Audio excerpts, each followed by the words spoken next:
If you're enjoying this video, smash that like button, subscribe, and hit the bell. Share it with your friends and let me know in the comments where you're watching from.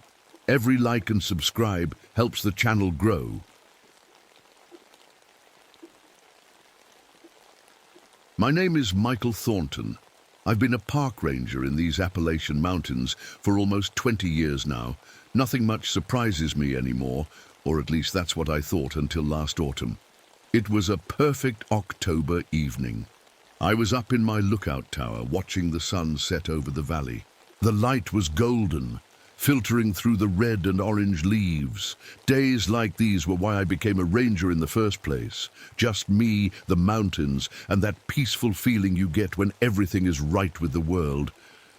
I remember taking a deep breath, smelling the pine and that special earthy scent that only comes in fall.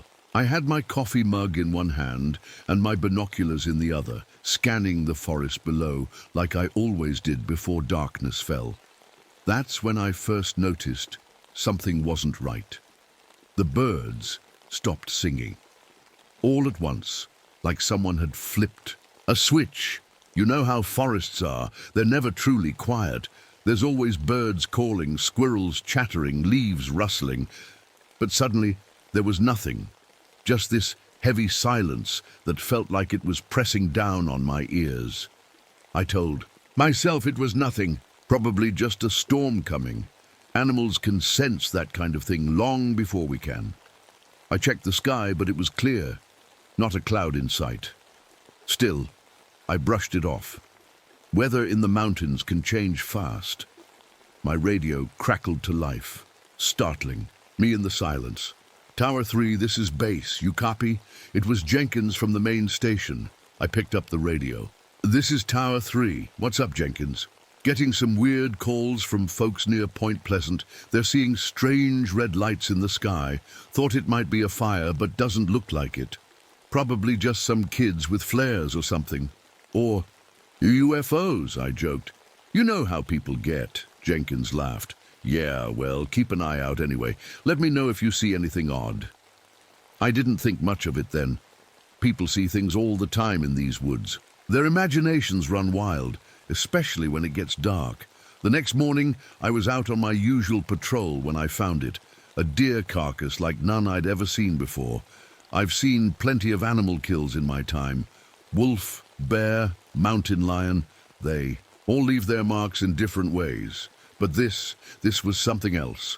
The cuts were clean, too clean, like it had been done with surgical tools. And there wasn't a drop of blood anywhere. Not on the ground, not on the deer. It was completely drained. My skin crawled as I knelt beside it. 20 years in these woods, and I'd never seen anything like this. I took some photos and samples too, sent to the wildlife department. They'd probably say it was poachers using new techniques or something, but deep down, I knew better. No poacher works like this. That night, I couldn't sleep. I kept thinking about that deer and the unnatural silence. In the forest, I got up and went through some old files we keep at the tower, records going back decades. Rangers before me had kept pretty good notes about unusual happenings. That's when I found it, a worn leather journal from 1934. The handwriting was faded, but I could still make it out. A ranger named Sullivan had documented similar things. Mutilated animals, strange silence in the woods, and something he called the red-eyed watcher. As I read his entries, my heart pounded harder with each page. Sullivan wrote about seeing a tall figure with wings and glowing red eyes standing at the edge of the forest. He described finding animals cut open with precision, and he talked about the silence, that same unnatural quiet I'd experienced. The last entry was dated November 12th, 1934. All it said was, "It's watching me. God help us all." I closed the journal and put it aside, telling myself it was just the ramblings of a lonely ranger who'd spent too much time in the woods. But as I climbed back into bed and turned off the light, I couldn't shake the feeling that something out there in the darkness was watching me too, and I was right. That night, the nightmares began. I was standing in my lookout tower, just like any normal day. The sun was setting, painting the sky orange and pink. But something felt wrong. I looked down at the forest below, and that's when I saw it. A tall, dark shape, moving between the trees, not like a person walks, but gliding, as if its feet never touched the ground. I blinked, and suddenly it was in my tower with me. A massive figure, taller than any man, with huge wings folded behind its back. Its face, if you could call it that, had no features except for two glowing red eyes that seemed to stare right through me.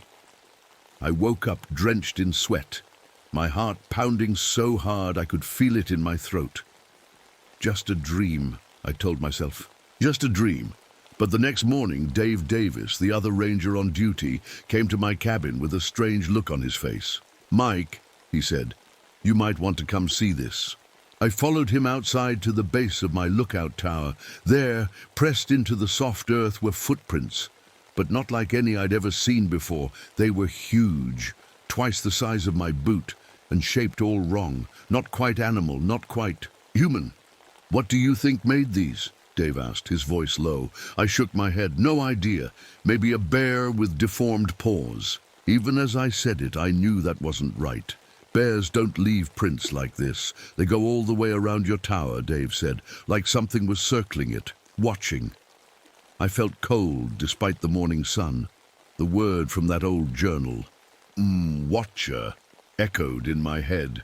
We tried to make plaster casts of the prints, but they were too shallow to get a good impression.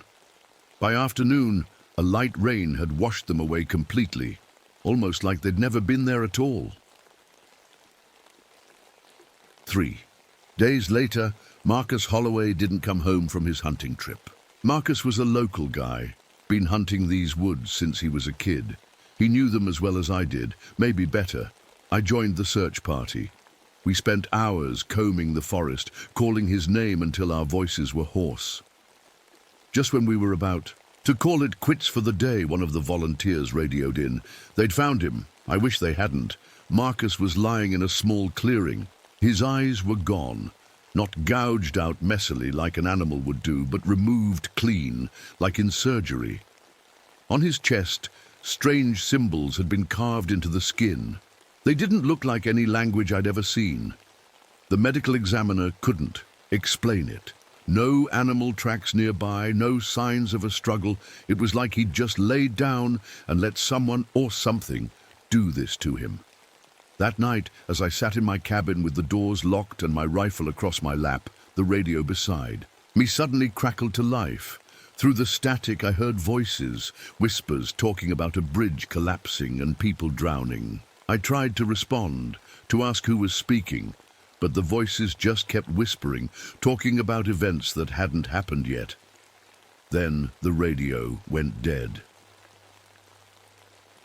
The next day, the power at the ranger station kept flickering on and off. I was going through some old newspaper clippings I'd found, looking for anything similar to what was happening now. Every time I found something, an article about unexplained deaths from the 1980s, another about strange lights in the sky from the 1930s. The lights would dim, and then the bulb above me exploded in a shower of glass.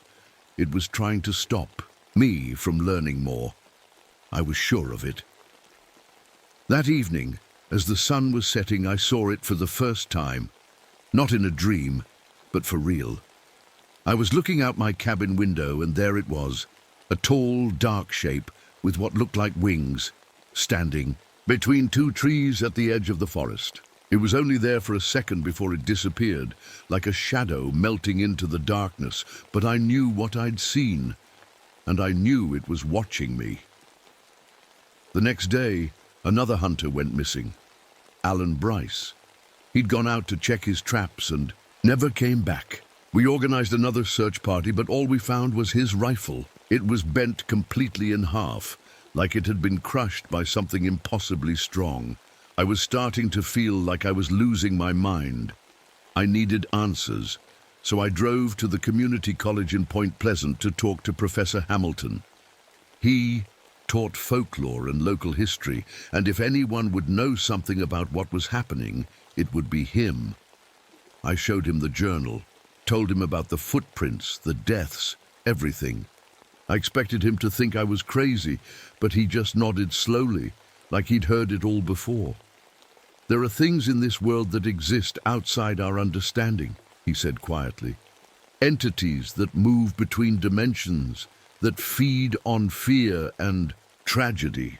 They're drawn to places where disaster is about to strike.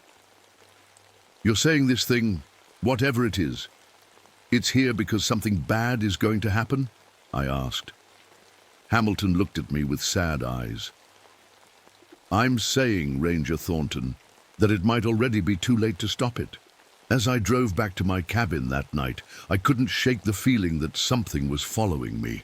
Every time I checked my rearview mirror, the road behind me was empty, but the feeling remained, like a pair of eyes boring into the back of my skull. Something was out there in the darkness, and it was getting closer. The phone calls started 3 nights later. Every night at exactly 3:17 a.m., my phone would ring, jolting me from restless sleep. When I answered, there was no voice, just static and a sound that made my skin crawl. The slow, heavy beating of massive wings, like something huge was taking flight. After the 3rd night, I unplugged my phone. But at 3:17 a.m., it rang anyway. Stopped sleeping much after that. Just dozed in my chair, with my rifle across my lap, jumping at every little sound from the forest. Dave was getting worried about me. I could see it in his eyes when he came by to check on me. He thought I was cracking under the stress. Maybe I was. But then he found the cocoons. He'd been doing a routine patrol along the eastern ridge when he spotted something strange hanging from the trees. Large grayish-white sacks that looked like some kind of insect cocoon, but way too big. The biggest was about the size of a man. When Dave cut one open, he threw up right there on the spot. Inside was what looked like partially digested human remains. Not whole bodies, just parts, like something had been feeding on them and storing. The leftovers. The sheriff's department came out, took samples, asked questions. They thought it might be some kind of serial killer using the forest to hide his victims. I knew better, but kept my mouth shut. Who would believe me? That night, a storm rolled in. Lightning flashing across the sky, rain coming down so hard, it sounded like someone throwing handfuls of pebbles against my roof. I was sitting by the window, watching the storm, when a flash of lightning lit up the yard. And there it was. Standing in my yard, completely still despite the pouring rain, was a figure about 7 feet tall. It had the shape of a man, but with massive wings folded behind its back. Its skin was dark and seemed to absorb the light around it. But its eyes, 2 glowing red orbs, pierced through the darkness and stared straight at me. I grabbed my camera and took a picture before I could think better of it. The flash went off, and when I looked back outside, the creature was gone. When I developed the photo the next day, all that showed was a blurry black mass where the creature had been standing. But the strangest thing was when I took a second look at the roll of film. The thing seemed to be in a slightly different position in each frame, like it had moved between shots, even though I'd only pressed the shutter once. The following week, reports started coming in from all over the county, farmers finding their livestock dead in the fields. Cows, sheep, even a couple of horses, all of them with their organs removed, but with no visible cuts or incisions on the bodies, like something had taken what it wanted without breaking the skin. The local paper called it the West Virginia cattle mutilator. Some blamed it on satanic cults, others said it was aliens. I kept quiet about what I knew, but the creature wasn't keeping quiet about itself anymore. I started seeing it everywhere, in the bathroom mirror when I was brushing my teeth, in the reflection of my coffee cup, in the windows of my truck. Just brief glimpses, there and gone so fast I could almost convince myself I was imagining it. Almost. It never approached me, never tried to communicate. It just watched. Always watched. After 2 weeks of this, I noticed my hair in the sink when I was shaving. Clumps of grey hair. My hair had been brown my whole life, not a single grey strand. But that morning, as I looked in the mirror, I saw that whole patches had turned stark white overnight. That same day, the science department at the university called the ranger station. Their seismographs had been picking up strange vibrations in the earth beneath the forest. Regular pulses every 57 minutes exactly, too regular to be natural. Dave went out to check the eastern ridge again. He'd been quiet lately, jumpy. When he came back that evening, he was pale as a ghost. "I found something," he said, his voice barely above a whisper. "Some kind of old rock carvings hidden in a small cave." He showed me the pictures he'd taken, ancient petroglyphs etched into the stone wall of the cave. They showed a winged figure standing among piles of what looked like bodies. All the bodies were missing their eyes. "How old do you think they are?" I asked. "The anthropology professor said they could be thousands of years old," Dave replied. "Mike, whatever this thing is, it's been here a long time." The next day, a group of hikers was found wandering along the highway near the forest entrance. 3 college kids who'd gone camping for the weekend. When the sheriff's deputies found them, they were walking in a straight line, hand in hand, their eyes clouded over white like they had cataracts. They couldn't say what had happened to them. They just kept muttering the same phrase over and over. "The prophecy of the moth, the prophecy of the moth." They were taken to the hospital in Point Pleasant. The doctors couldn't explain what had happened to their eyes or their minds. They seemed physically fine, just changed somehow. I visited them that evening. They sat in their hospital beds, staring at nothing with those milky white eyes. But when I walked in, they all turned their heads toward me at the exact same time, like they could sense me even though they couldn't see. "He knows you," one of them said, her voice flat. "He's marked you." "Who?" I asked, even though I already knew the answer. "The moth," they said in unison. "He watches, he waits, he warns." "Warns about what?" I pressed. The girl smiled, but it wasn't her smile. It was like something else was using her face. "Death," she said. "He always comes before the dying starts." A chill ran down my spine as I finally began to understand what was happening. I rushed back to the ranger station and started pulling out all the records I could find about the creature. Newspaper clippings, old ranger logs, local history books. And there it was, the pattern I'd been missing. Every time there had been sightings of the creature throughout history. 1934, 1891, 1852, a disaster had followed. A mine collapse that killed 73 men. A flash flood that wiped out half a town. A church fire during a Christmas service. The Mothman, as the locals had started calling it, didn't cause these tragedies. It appeared because they were going to happen. It was trying to warn us. Once I realized what the Mothman was trying to do, I started paying closer attention to the signs. It wasn't just appearing randomly. It was leaving clues. Every morning, I'd find strange patterns of broken branches in the forest. At first, I thought it was just storm damage, but after the 3rd day, I noticed they all pointed in the same direction, toward Silver Ridge Bridge, the big suspension bridge that connected our county to the next one over. The bridge was almost 50 years old. There had been talk about replacing it for years, but the county never had the money. In 2 weeks, they were planning a big celebration for the bridge's anniversary. A parade, a fair. The whole town would be there. And the Mothman kept pointing to it. I tried to tell Dave about my theory, but he'd changed. He barely talked anymore, and when he did, his eyes wouldn't meet mine. He'd lost weight and dark circles had formed under his eyes like he hadn't slept in days. "I've seen it too," he finally admitted one evening. "Not just glimpses. It came to my house last night. Stood outside my bedroom window for hours, just watching." Did it try to communicate? I asked. Dave shook his head.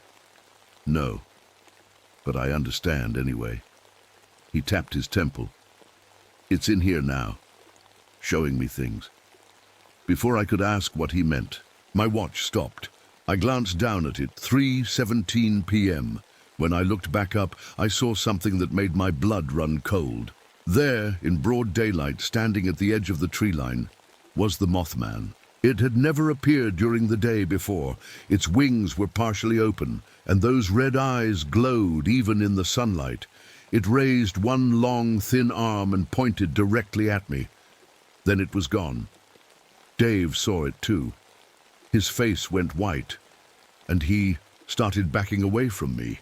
It's coming soon, he whispered. Whatever it's warning about, there's no stopping it now. The next morning, Dave didn't show up for work. I drove to his cabin to check on him, knocking on his door with growing dread in my stomach. When there was no answer, I used my spare key to get in. The smell hit me first, metallic and wrong. Dave was hanging from the ceiling fan in his living room. On the table beneath him was a note, the same phrase written over and over in jagged, desperate handwriting. It showed me what's coming. It showed me what's coming. It showed me what's coming.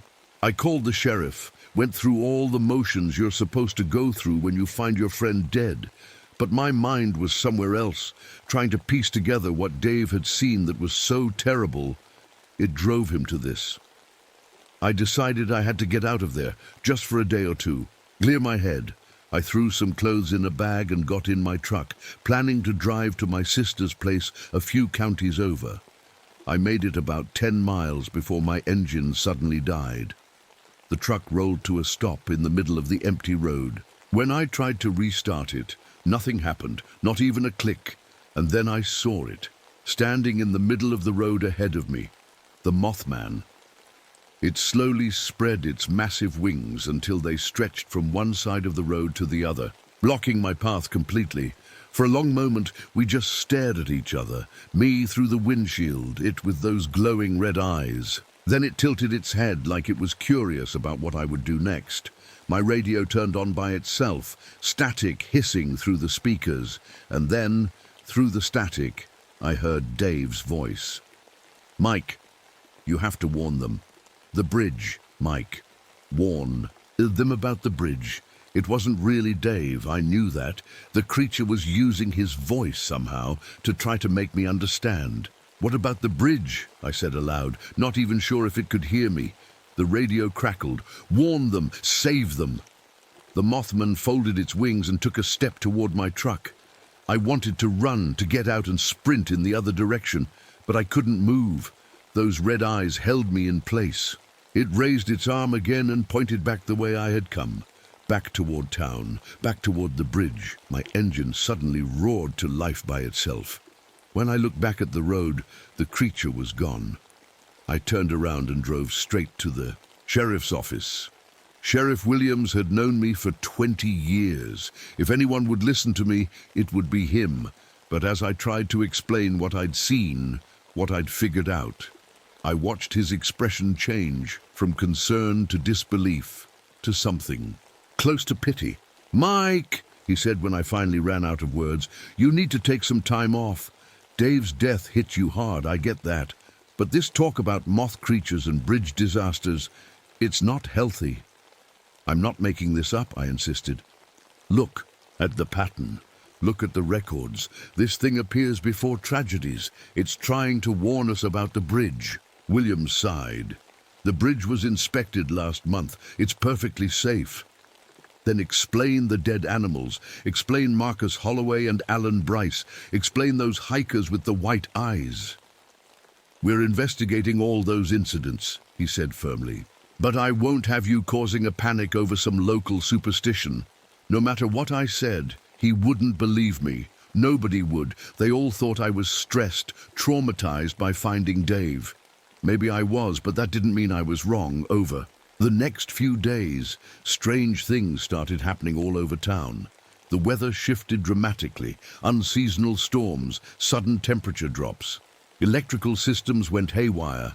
traffic lights changing at random, TV signals cutting out, car alarms going off for no reason, and the Mothman sightings increased. Not just me anymore. Dozens of people reported seeing a tall, winged figure with red eyes, always at dusk, always watching from a distance. I kept digging, looking for something, anything that would convince people to take the threat seriously. I found old engineering reports that mentioned structural concerns about the Silver Ridge Bridge, small cracks in the support columns, rust in the cable housings. Nothing major, but together they painted a worrying picture. 3 days before the bridge celebration, I was arrested. Disturbing the peace, they said, after I stood outside the town hall with a sign warning people to stay away from the bridge. Sheriff Williams locked me up himself, saying it was for my own good, to give me time to calm down. From my cell window, I could see a slice of sky and the tops of the trees in the distance. As the sun set on my first night behind bars, I saw the Mothman perched on the highest branch of an old oak, its wings spread wide, watching the town below. Then it turned its head and looked directly at me. Even from that distance, I could feel those red eyes boring into mine, and then it did something new.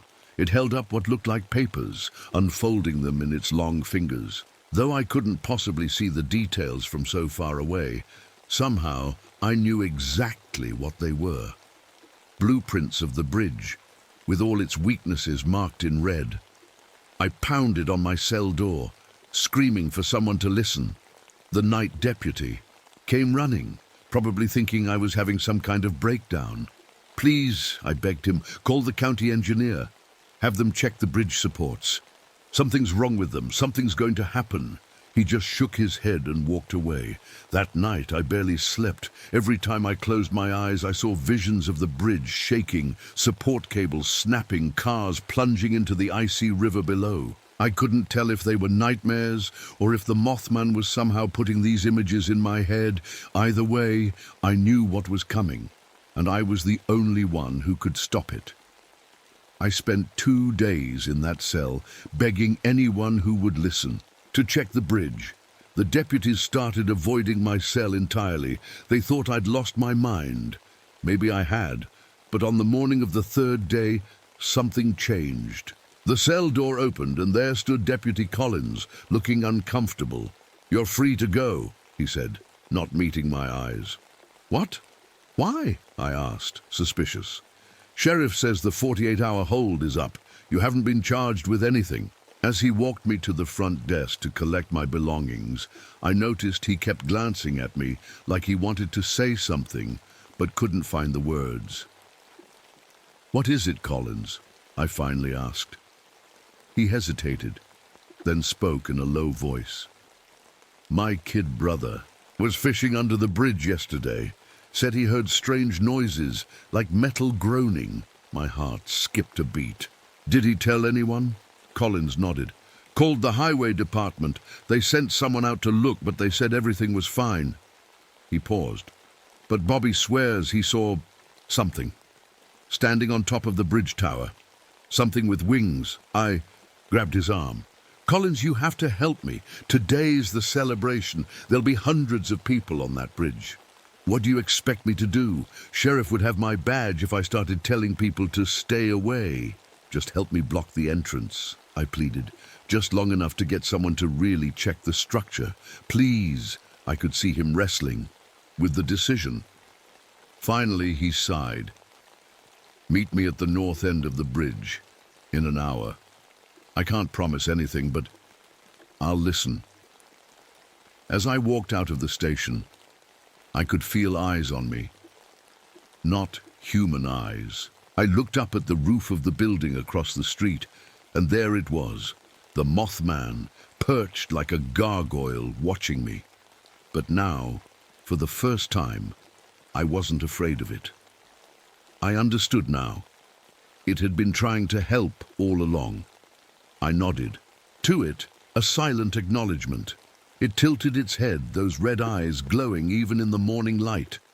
By the time I reached the north end of the bridge an hour later, people were already gathering for the celebration. Families with kids, elderly couples, teenagers, everyone was coming out for the anniversary fair. They had no idea they were walking into danger. I spotted Collins's patrol car parked near the bridge entrance. He was leaning against it, looking nervous. "I can't officially block the bridge," he said as I approached, "but I can slow things down, check IDs, that kind of thing. Buy you some time." "Time for what?" I asked. "To find evidence. Something concrete I can take to the sheriff. Otherwise, this is just going to look like the desperate actions of a crazy man." He was right. I needed proof. That's when I saw it, the Mothman, standing on the highest point of the bridge, its wings spread wide. And this time, I wasn't the only one who saw it. People were pointing, children crying.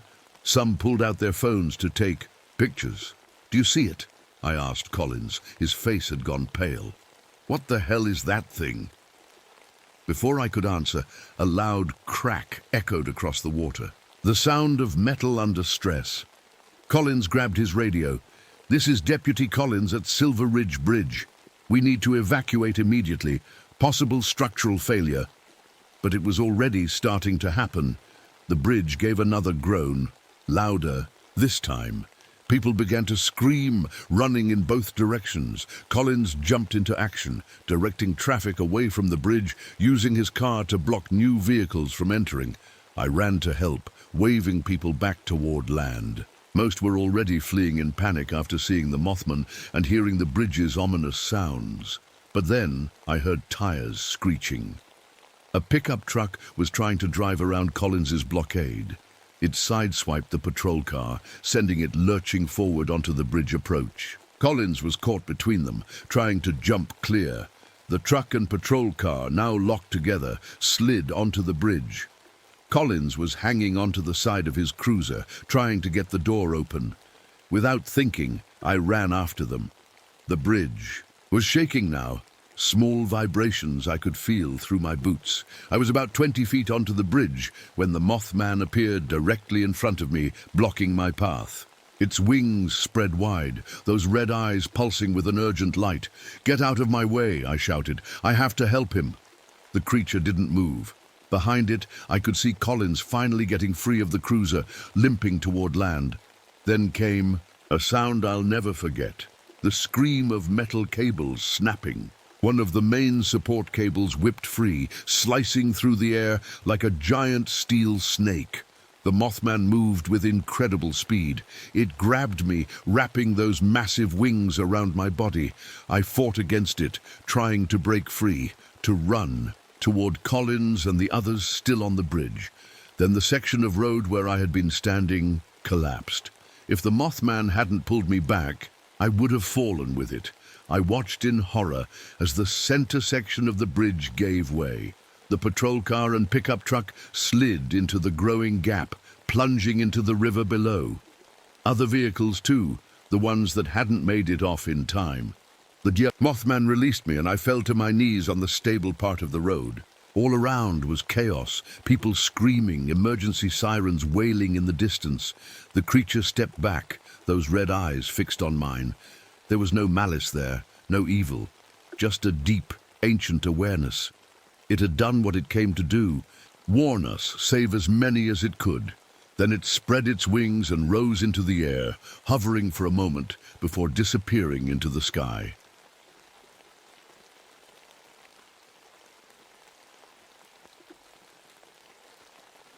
My name is Catherine Walsh. I used to be a wildlife biologist before I became a park ranger here in White Mountain National Forest. Most days, I love my job. The crisp October air, the beautiful red and orange leaves, the peaceful quiet.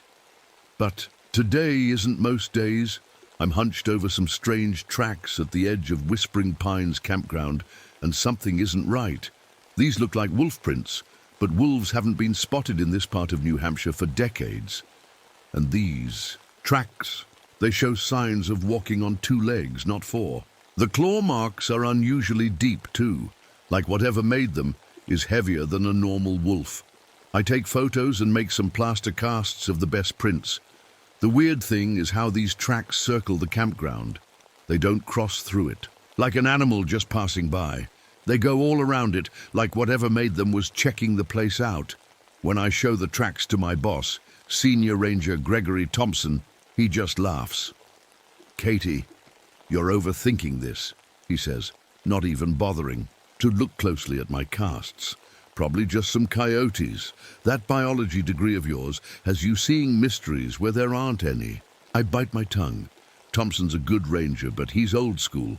He doesn't like being told things by someone with less field experience, especially a woman with a doctorate. But I know what coyote tracks look like. These are different. Later that afternoon, a local hunter named Malcolm Pierce comes into the station. He's all worked up about something. "I heard them last night," he says, his hands shaking as he accepts a cup of coffee from me. "Near my deer stand in the north section." "Heard what, Mr. Pierce?" I ask. "Voices, but not human voices, like growls, but they were talking to each other." He looks at me with wide eyes. "Then I heard them walking, on 2 feet, several of them, moving together through the woods." Thompson rolls his eyes behind the hunter's back, but I feel a chill run down my spine. After Pierce leaves, I dig through some of the historical records we keep at the station. In an old box marked Historical Archives, I find logging camp journals from 1879. What I read makes my mouth go dry. "The wolfmen hunt in packs," one logger wrote. "They take their kills and strip them like skilled butchers. 3 men gone missing last week. Found Jenkins yesterday. What was left of him?" I'm still reading when Thompson walks in with bad news. 3 hikers haven't checked in on schedule. They were last seen heading toward an area locals call the Hollows, a dense part of the forest with strange rock formations that most locals avoid. "We'll start a search first thing tomorrow," Thompson says, "but they probably just lost track of time or their radio died." I nod, but I don't believe it. Not with those tracks I found. That night I can't sleep. I go back to check on the wildlife cameras I set up last week for our regular animal population survey. Most of them are fine, showing the usual deer, squirrels, and occasional bear. Then I find camera number 7. The memory card is almost full, which is strange. I download the footage and my heart nearly stops. The video is blurry, but it clearly shows a large figure, at least 7 feet tall, standing on 2 legs. It's shaped like a wolf, but moves like a person. The creature stares directly at the camera, then deliberately reaches out and turns it slightly, not destroying it but adjusting its angle. Then it walks away on 2 legs. The audio is the most disturbing part. Howls echo through the forest, but not normal wolf howls. These have patterns, pauses, responses. With my linguistics minor, I recognize what I'm hearing. Syntax structures, language. These aren't just wolves. They're communicating, thinking, planning, and now 3 hikers are missing in their territory. I play the recording again, listening to those structured howls carrying through the dark forest. Whatever these creatures are, they're intelligent. And based on those old journals and the way they're circling our campgrounds, they're hunting. I grab my phone to call Thompson. The search tomorrow just became a lot more urgent and a lot more dangerous. The next morning, I wake up before my alarm. The images from that camera kept me tossing and turning all night. Thompson agreed to start the search early after I showed him the footage, though he still thinks it's just a bear walking funny or someone in a costume playing pranks. Our search team is small, just me, Thompson, and 2 other rangers named Martinez and Chen. The morning fog hangs heavy between the trees as we head toward the missing hiker's last known location. "Stick together," Thompson says as we enter the hollows. "These rock formations can mess with your sense of direction." He's right. Tall stone columns rise up from the forest floor like giant fingers, creating weird shadows and echoes. The fall leaves crunch under our boots, sounding too loud in the quiet forest. After 3 hours of searching, we find their campsite. My stomach drops as soon as I see it. The tent is still there, but it's all wrong. It's not ripped apart like a bear attack. The fabric is cut, Clean, straight lines like someone used a knife. But there are no knife marks on the support poles. Whatever did this was precise. "Look at this," I call to Thompson, pointing to the scattered supplies. Their backpacks are torn open, food containers emptied. I pick up a plastic water bottle and feel my skin go cold. There are bite marks on it, teeth impressions that show both human-like patterns and wolf-like canines in the same jaw. Thompson's face goes pale when I show him. He doesn't have a smart comment this time. "Over here," calls Martinez from the edge of the clearing. What he found makes my heart pound even harder. A human hand, severed at the wrist, still clutching a camera. The fingers are stiff, but haven't started decomposing yet. This happened recently. Chen carefully removes the memory card while Thompson radios for backup. I pull on gloves and examine the cut on the wrist. It's clean, too clean for an animal attack. Back at our base camp, we look at the one photo on the camera. It shows the hiker's tent at night, surrounded by a half circle of glowing eyes reflecting the camera flash. Not random eyes scattered through the woods, but deliberately arranged, all at the same height, all watching. That night I sit outside my tent, recording the howls echoing across the valley. They're coming from multiple directions, call and response patterns moving around us. No normal wolves communicate like this. It's almost like they're talking to each other about us. The next morning, Joseph Running Creek, a local tracker whose family has lived in these mountains for generations, comes to our camp. Thompson asked him to join the search, but he refuses to go near the hollows. "The dog people have claimed that place," he says quietly, stirring his coffee. "They mark their hunting grounds every 17 years, always in the fall when the woods fill with hunters." "Dog people?" I ask. "That's what my grandfather called them. They defend their territory, but not like animals. They plan, they think." He looks at me with serious eyes. "I tracked a deer once that was taken by them. They had field-dressed it, perfect, like a hunter would." After he leaves, I search through old newspapers at the ranger station. What I find confirms what Joseph said. Disappearances happening in 17-year cycles, always during hunting season. The last cluster was in 2007, before that 1990, then 1973. All the way back to the logging camp journals I found. Our search continues the next day. That's when we find the second hiker. I've seen animal attacks before. This isn't one. The body is hanging from a tree branch, expertly field-dressed like a hunter would do to a deer. The organs are removed and arranged on the ground below in a pattern that makes no sense to me, but looks deliberate. It's pointing to something. I follow the direction and spot a cave entrance, not marked on any of our maps. Around the body, the ground tells a story that makes no sense.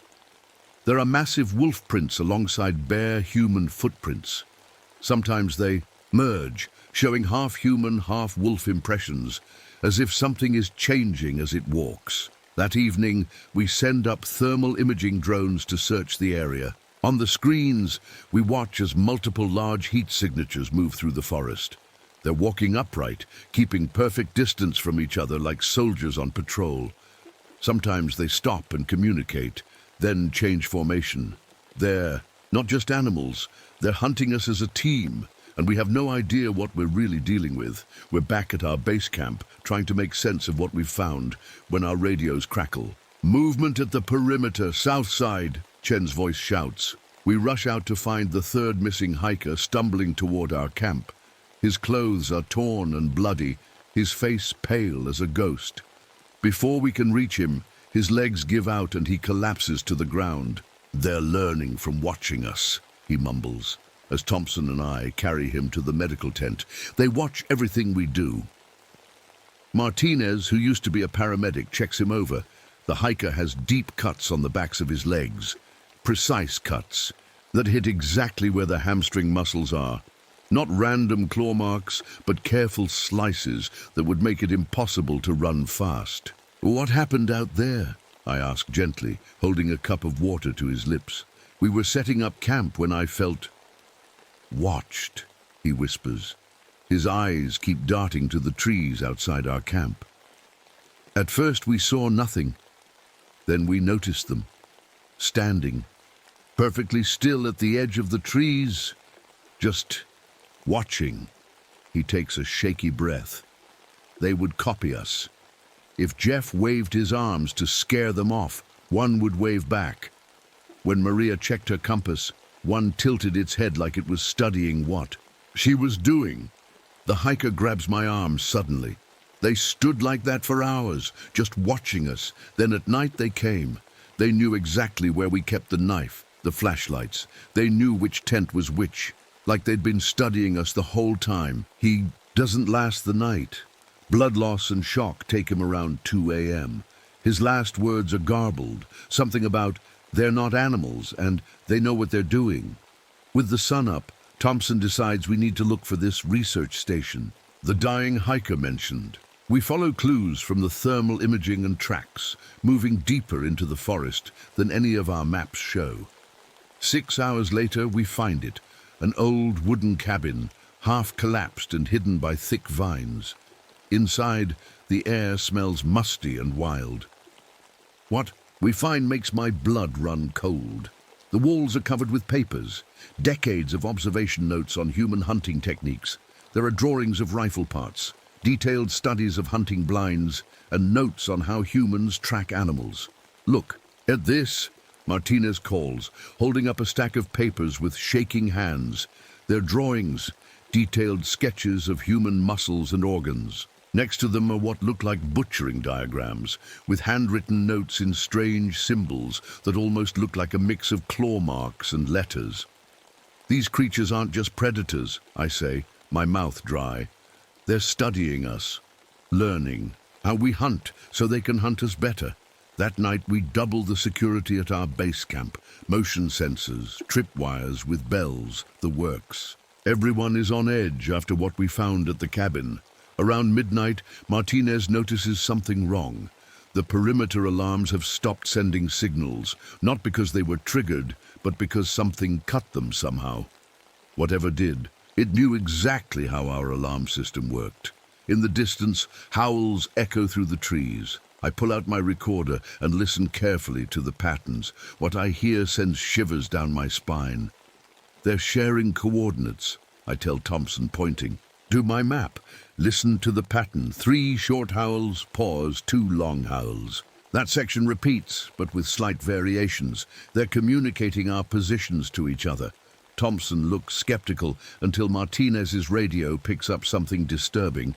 Guttural breathing sounds and what might be words, but distorted and backward, like someone learning to speak by listening to recordings. As dawn approaches, a thick fog rolls in, unnaturally fast, limiting visibility to just a few feet. We tie ropes between us to stay together, but somehow Chen gets separated. Despite being only 10 feet away, the fog plays tricks with sound. Voices seem to come from all directions. Through breaks in the mist, I catch glimpses of tall, wolf-like shadows moving on 2 legs. They're using hand signals to communicate. Signals that look disturbingly similar to the ones our own search team uses. They're using military-style formations, whispers Thompson, his earlier skepticism completely gone. Look how they're moving. That's a standard search pattern. The creatures are learning from us, watching our every move. And now they've surrounded our team in this fog. We're not the hunters here, we're the prey. The fog is still thick when we hear Thompson's jeep start up. He had parked it about 50 yards from our camp as a backup escape option. Thompson? Martinez calls into the radio. You at the vehicle? Static crackles. Then Thompson's voice comes through. Negative. Still with you. Something's... A loud thud cuts him off. The sound of something heavy landing on metal. Through the radio, we hear glass breaking. Thompson! I shout into my handset. Gregory, come in! Nothing but static. Martinez, Chen and I move carefully toward where we parked the jeep. The fog makes it hard to see more than a few feet ahead. We stay close, our backs to each other. We find Thompson's ranger hat first. It's placed perfectly in the center of a small clearing, like someone put it there on purpose. His radio lies nearby, still on, still broadcasting, and then we hear it wet, tearing sounds, chewing. The unmistakable noises of something being eaten. Thompson's screams come through the radio along with snarling sounds. He's still alive, somewhere being consumed. The sounds are so clear that we realize with horror they're not coming from Thompson. They're coming from his radio. Something is holding it up to him as he's being killed. "We need to go," Chen whispers, his face white with shock. "Now!" We back away slowly. That's when the radio crackles again. "Help me," Thompson's voice calls. "I'm hurt. Need assistance." It sounds like him, but something's off in the rhythm. "Please come help." By the big rock. Chen reaches for his gun, but I grab his arm and shake my head. That's not Thompson, not anymore.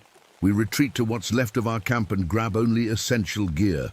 As we're preparing to move out, Martinez notices something disturbing on the satellite map. "Look at our search patterns from yesterday," he says, pointing to the GPS tracks we've been recording. "Now look at where we keep finding signs of the creatures." I see it immediately.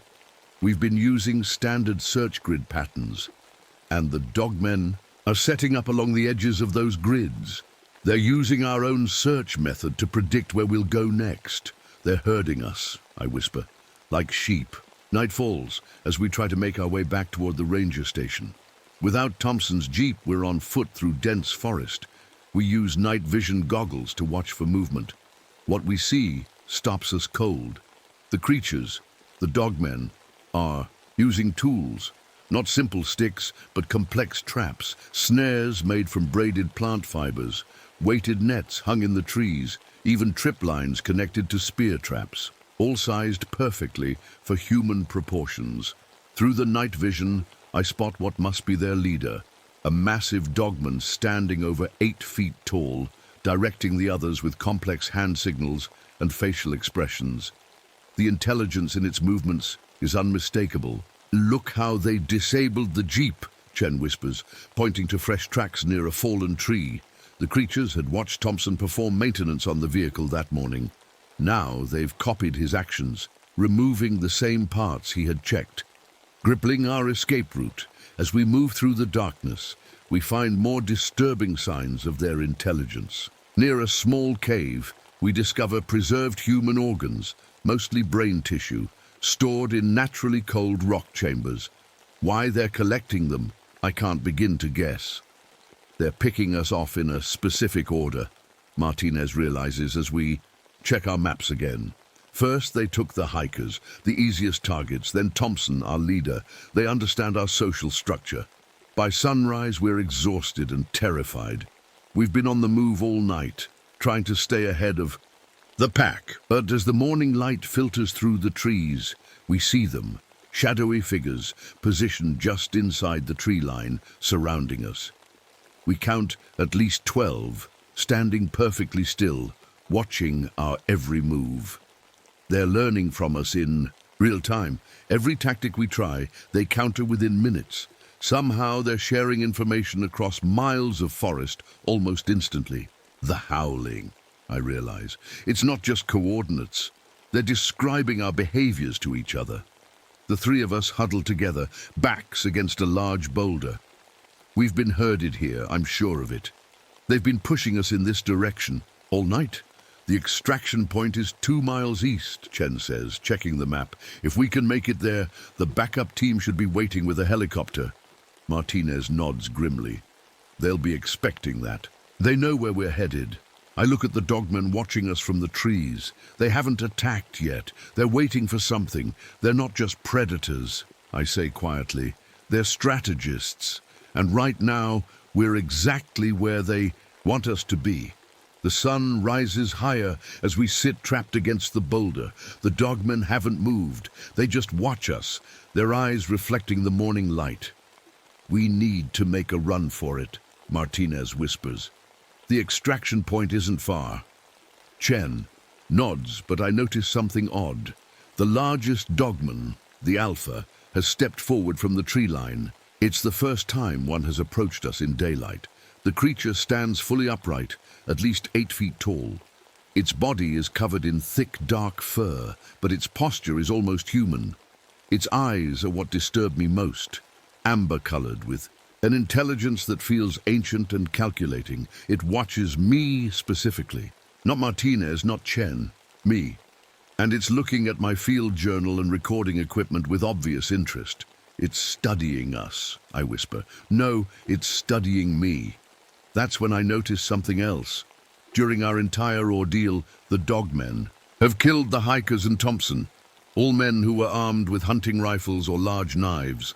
But they've merely observed me as I take notes and recordings. They're selecting who they kill, I tell the others. They're targeting hunters, but watching researchers. The alpha tilts its head, as if understanding my words. Then, in a movement, so quick I barely register it, it retreats back into the forest. Now, Chen shouts, while they're moving back. We break into a run toward the extraction point, moving as fast as we can through the dense forest. We stick to our planned route. We have no choice if we want to reach the helicopter. As we enter a narrow ravine, I realize our mistake immediately. This is where they wanted us to go. The walls rise on either side, leaving us only one direction. To move, Martinez panics. He pulls out his gun and fires into the trees. The gunshot echoes off the ravine walls. What happens next is like watching a military operation. The dogmen move in perfect coordination. Some appear on the ridges above, drawing our attention with howls and movement, while others slip silently through the shadows behind us. A large dogman drops from above, landing directly behind Martinez. He turns and fires, but it's already moving, ducking under his aim. The creature grabs his arm with one clawed hand and twists. The gun falls. "Run!" Martinez screams at us. Chen pulls me forward as I watch in horror. The dogman doesn't simply attack Martinez. It takes him down methodically, slicing through specific tendons to immobilize without killing. As we sprint ahead, I look back to see Martinez on the ground. The alpha approaches him, joined by 2 others. They begin to field dress him with terrifying precision while he's still conscious, collecting specific organs, ignoring others. We're almost at the extraction point when Chen falls, a stone projectile, hitting him in the back of the head. It was thrown with incredible accuracy from one of the ridges. I keep running, tears streaming down my face, my lungs burning. The clearing where the helicopter should meet us is just ahead. Suddenly, the alpha dogman steps into my path. It stands there, blocking my way, studying me with those intelligent eyes. Then it does something that will haunt me forever. "Researcher," it growls, the word broken and guttural but unmistakably English. It's attempting to mimic human speech. It reaches toward my recorder and notebook, not grabbing them, but pointing with elongated fingers that are somewhere between human hands and wolf paws. A sound breaks the moment, helicopter blades chopping through the air in the distance. The dogman's ears twitch, listening. For a moment, we just stare at each other. Predator and prey, but also 2 intelligent beings trying to understand one another. Then it backs away, but not before reaching down and rearranging the papers that had fallen from my pack when I ran. It deliberately circles certain words on my notes: study, learn, hunt.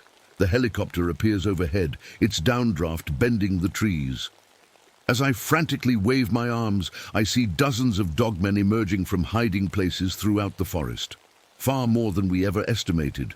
They've been watching us the entire time. The rescue team pulls me up on a rope harness, firing warning shots to keep the creatures at bay. As we rise into the air, I see the alpha standing in the clearing, watching me leave. It makes no attempt to attack. It simply observes, learning. 6 months later, I'm working at a different ranger station in Colorado. I've tried to put white mountain behind me, but the nightmares still come.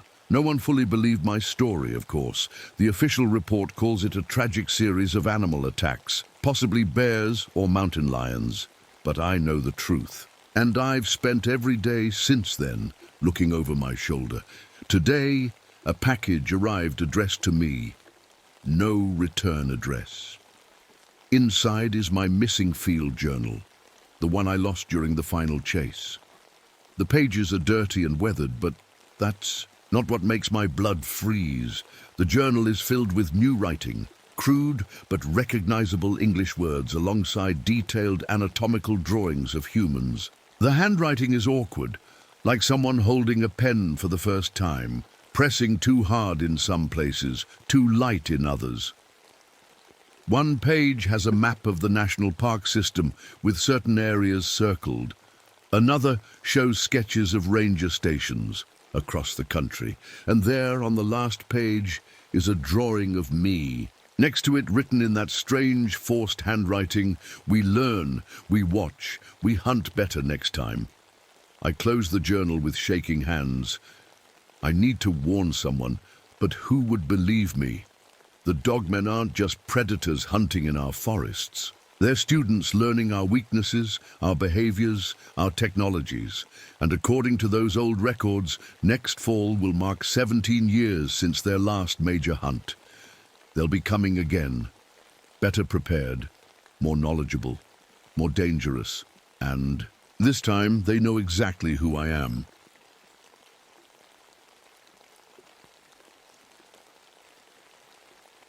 My name is Victor Marsh, and I've been a park ranger at Redwood National Park for almost 7 years now. There's something about these ancient trees that feels like home to me. Every morning before the tourists arrive, I like to walk alone among the giants. That's what I call the oldest redwoods, the giants. Some have been standing here for over 1,000 years, silent watchers of time. It was during one of these early morning walks last April when I first noticed something strange. The sun was just coming up, sending golden rays through the branches. I was enjoying the quiet, no voices, no cameras clicking, just the occasional bird call and the soft sound of my boots on the trail. That's when I saw it, a weird shimmer in the air between some of the oldest trees. It looked like heat waves, you know, like what you see above hot pavement in summer, but it was a cool morning, maybe 50 degrees. I rubbed my eyes, thinking I was seeing things, but the shimmer was still there. I made a note in my little ranger notebook to check for any unusual thermal activity in that area. Maybe there was some kind of underground hot spring we didn't know about. The next day, I ran into Eleanor Whitefeather. She's a local guide from the indigenous community who sometimes helps with educational tours about the cultural history of the forest. I mentioned I was heading to check out the grove with the strange air shimmer. Her face changed immediately. "The doorway trees. You shouldn't go there, Victor." "The doorway trees?" I asked. "Is that what the locals call it?" Eleanor nodded, her eyes serious. "That place is where the line between worlds thins. My grandmother warned me never to enter that grove, especially not alone." I laughed it off at the time. Eleanor was always full of stories and legends, and while I respected her knowledge, I was a man of science. Strange atmospheric conditions had scientific explanations, not supernatural ones. Later that week, I went back to examine the area more, carefully. That's when I noticed something truly odd. The 7 largest redwoods in that particular grove had unusual scarring on their trunks. Deep parallel gouges ran up and down the bark, at least 30 feet up, way too high for any animal to reach. Bears can climb, sure, but these marks didn't look like bear claws. They were too precise, almost deliberate. Out of curiosity, I set up some wildlife cameras around the grove. When I checked the footage a few days later, I noticed something weird. The deer and smaller animals were deliberately avoiding the area between those 7 scarred trees.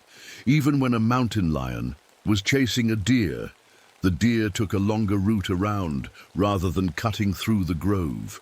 Animals have good instincts about danger, and this behavior made the hair on the back of my neck stand up. But the real trouble started when people began to disappear. A young couple, hikers in their 20s, went off trail, something we specifically tell visitors not to do.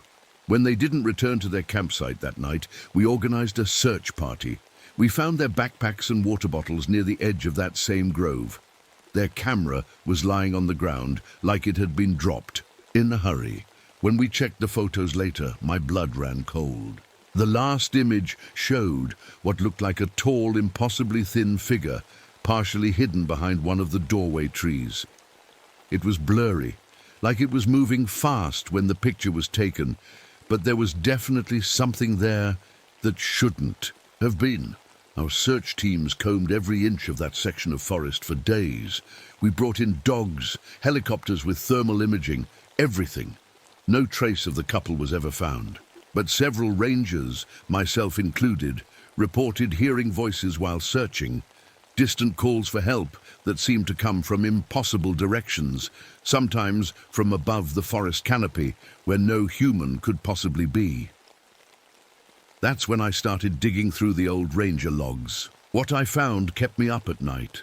Similar disappearances dating back to 1937, all within the same 5-acre section of forest. All unsolved. All eventually forgotten, except I couldn't forget. And I knew I had to find out what was happening in those woods, no matter what it cost me. After 5 days, the official search for the missing couple was called off. My boss told everyone to return to normal duties, but I couldn't just move on like nothing happened. Those people deserved answers, and I was determined to find them. I set up a small research camp near the grove, not too close, but where I could keep an eye on things. I brought my tent, some basic equipment, notebooks and cameras. I didn't tell my supervisor what I was doing. This was on my own time now. Strange things started happening right away. My compass needle would spin in circles instead of pointing north. My watch ran backward for hours before stopping completely. Brand new batteries in my flashlight would drain overnight, even when the flashlight was turned off. None of it made any sense. The nights were the worst. I'd lie awake in my tent, listening to the forest. Around midnight, I started seeing faint lights moving between the 7 scarred trees. They weren't flashlights or fireflies, more like floating orbs that seemed to follow patterns, like they were communicating. The weird thing was, I could only see them from the corner of my eye. When I tried to look directly at them, they disappeared. One night, I left my radio on by accident. Through the static, I heard fragments of conversations, people talking in English, but using outdated slang from different time periods. A man talking about searching for his horse near the park entrance. We haven't had horses here since the 1950s. A woman discussing trail conditions using phrases from what sounded like the 1970s. And then, most disturbing of all, I heard my own voice. I was describing events that hadn't happened yet, talking about equipment I hadn't even purchased. I needed help understanding what was happening. Reluctantly, I went to find Eleanor Whitefeather again. "I knew you'd be back," she said, when I showed up at her door. She invited me in for tea, and I told her everything I'd seen. Eleanor was quiet for a long time before she spoke. "My people have stories about this place going back hundreds of years. We call them the Slender Watchers, beings that can move between dimensions, between different worlds, but they need doorways." She stared into her cup. "Ancient trees, trees that have stood witness to centuries, can become those doorways under certain conditions." "What conditions?" I asked. "Places where the energies of the earth meet in unusual ways. Your science calls them geomagnetic anomalies." This gave me something concrete to research. Using equipment borrowed from the park's geology department, I discovered she was right. The grove sat exactly at an intersection of unusual magnetic field patterns. The readings were significantly different from the surrounding forest. About a month into my investigation, I got an unexpected visitor.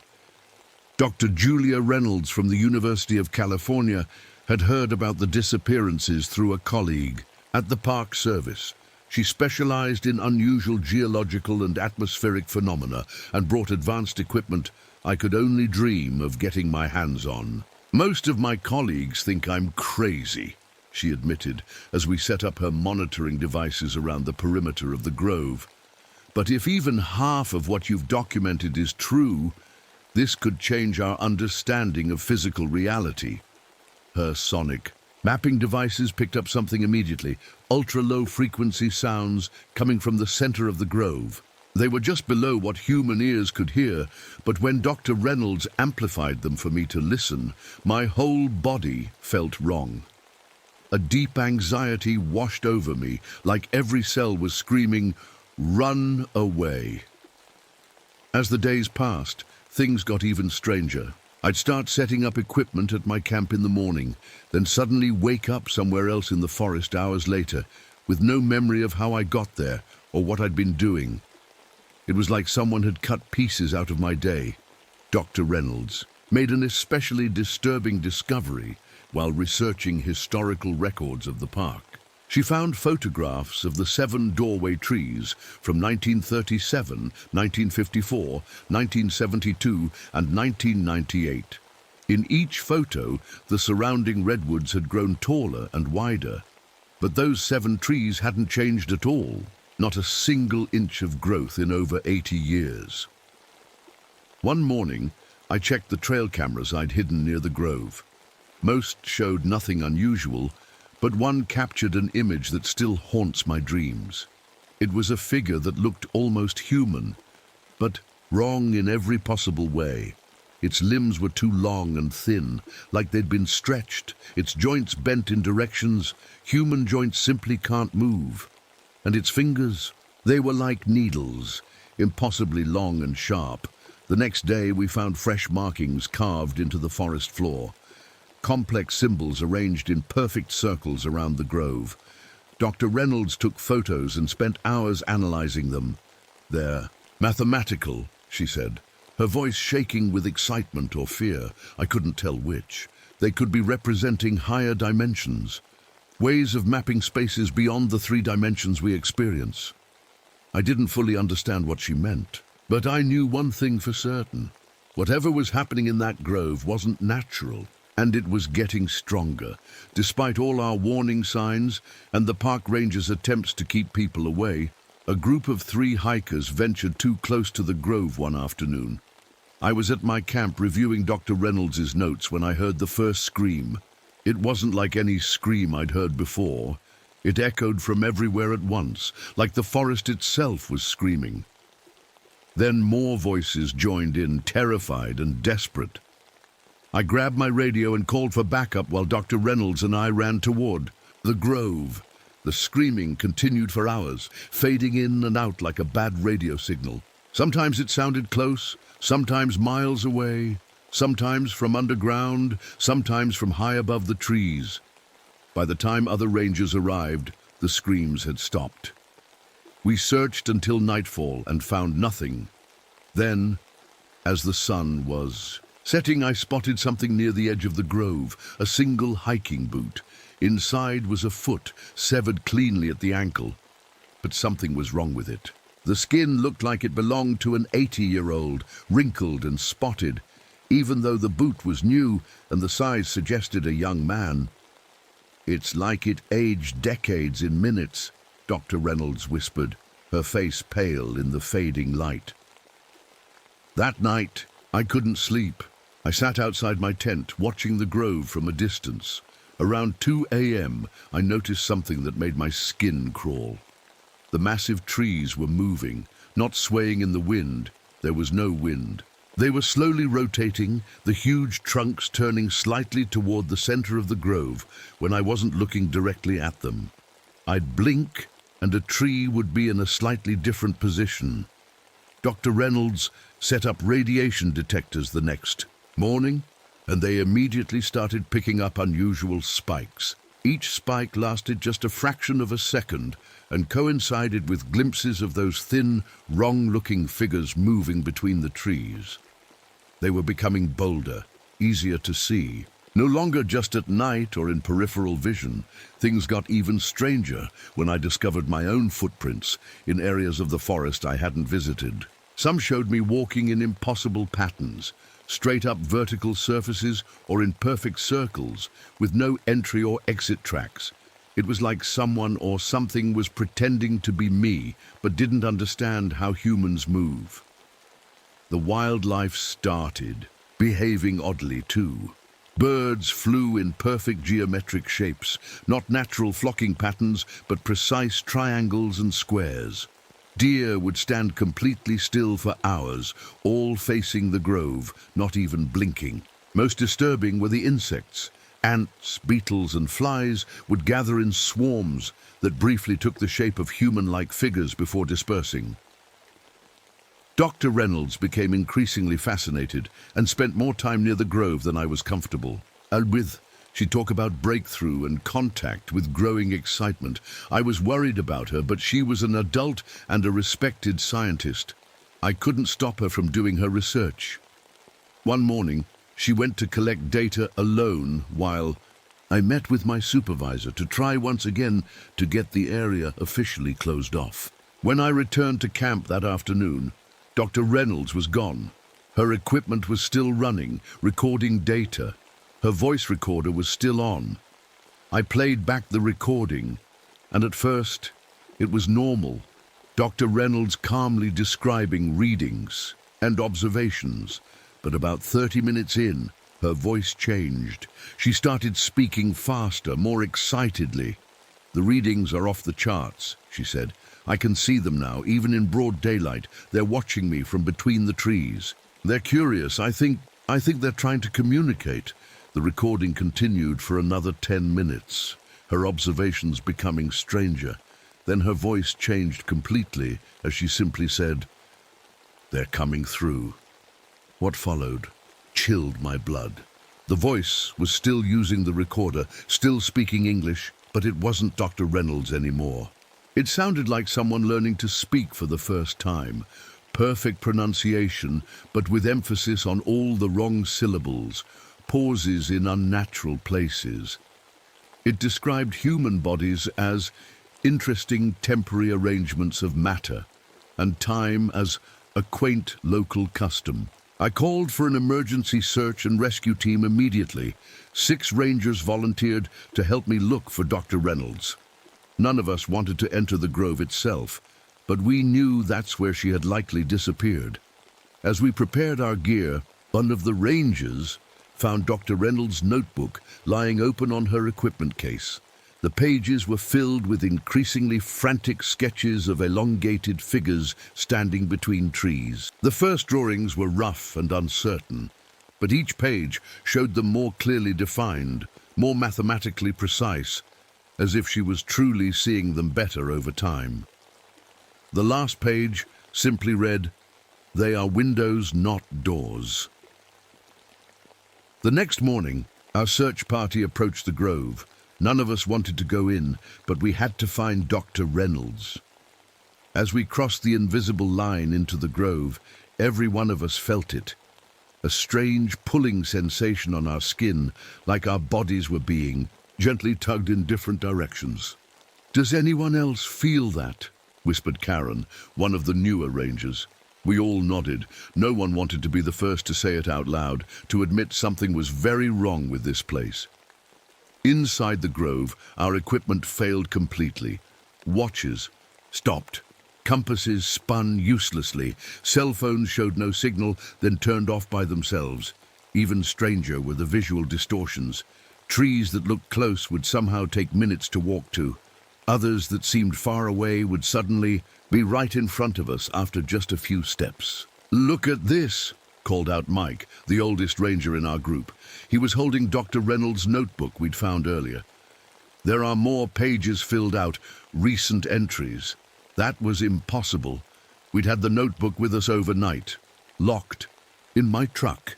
Yet now it contained additional sketches and notes in Dr. Reynolds' handwriting, observations dated for today, a day she had been missing. We spread out slightly, staying within eyesight of each other as we searched. I was checking behind a massive fallen log when I heard Alex scream. "There's something watching us." He was pointing between two of the giant redwoods. "Right there. Don't you see it?" I looked where he was pointing, but saw only more forest stretching out beyond. But wait, that was wrong. I knew the park's boundaries like the back of my hand. There should have been a maintenance road about 50 yards in that direction. Instead, there was just more forest, stretching impossibly far. Things got worse when we realized the sun was in the wrong place.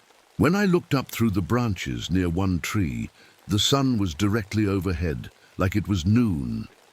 But when Karen looked up from just 20 feet away, she said the sun was low on the horizon, like early morning.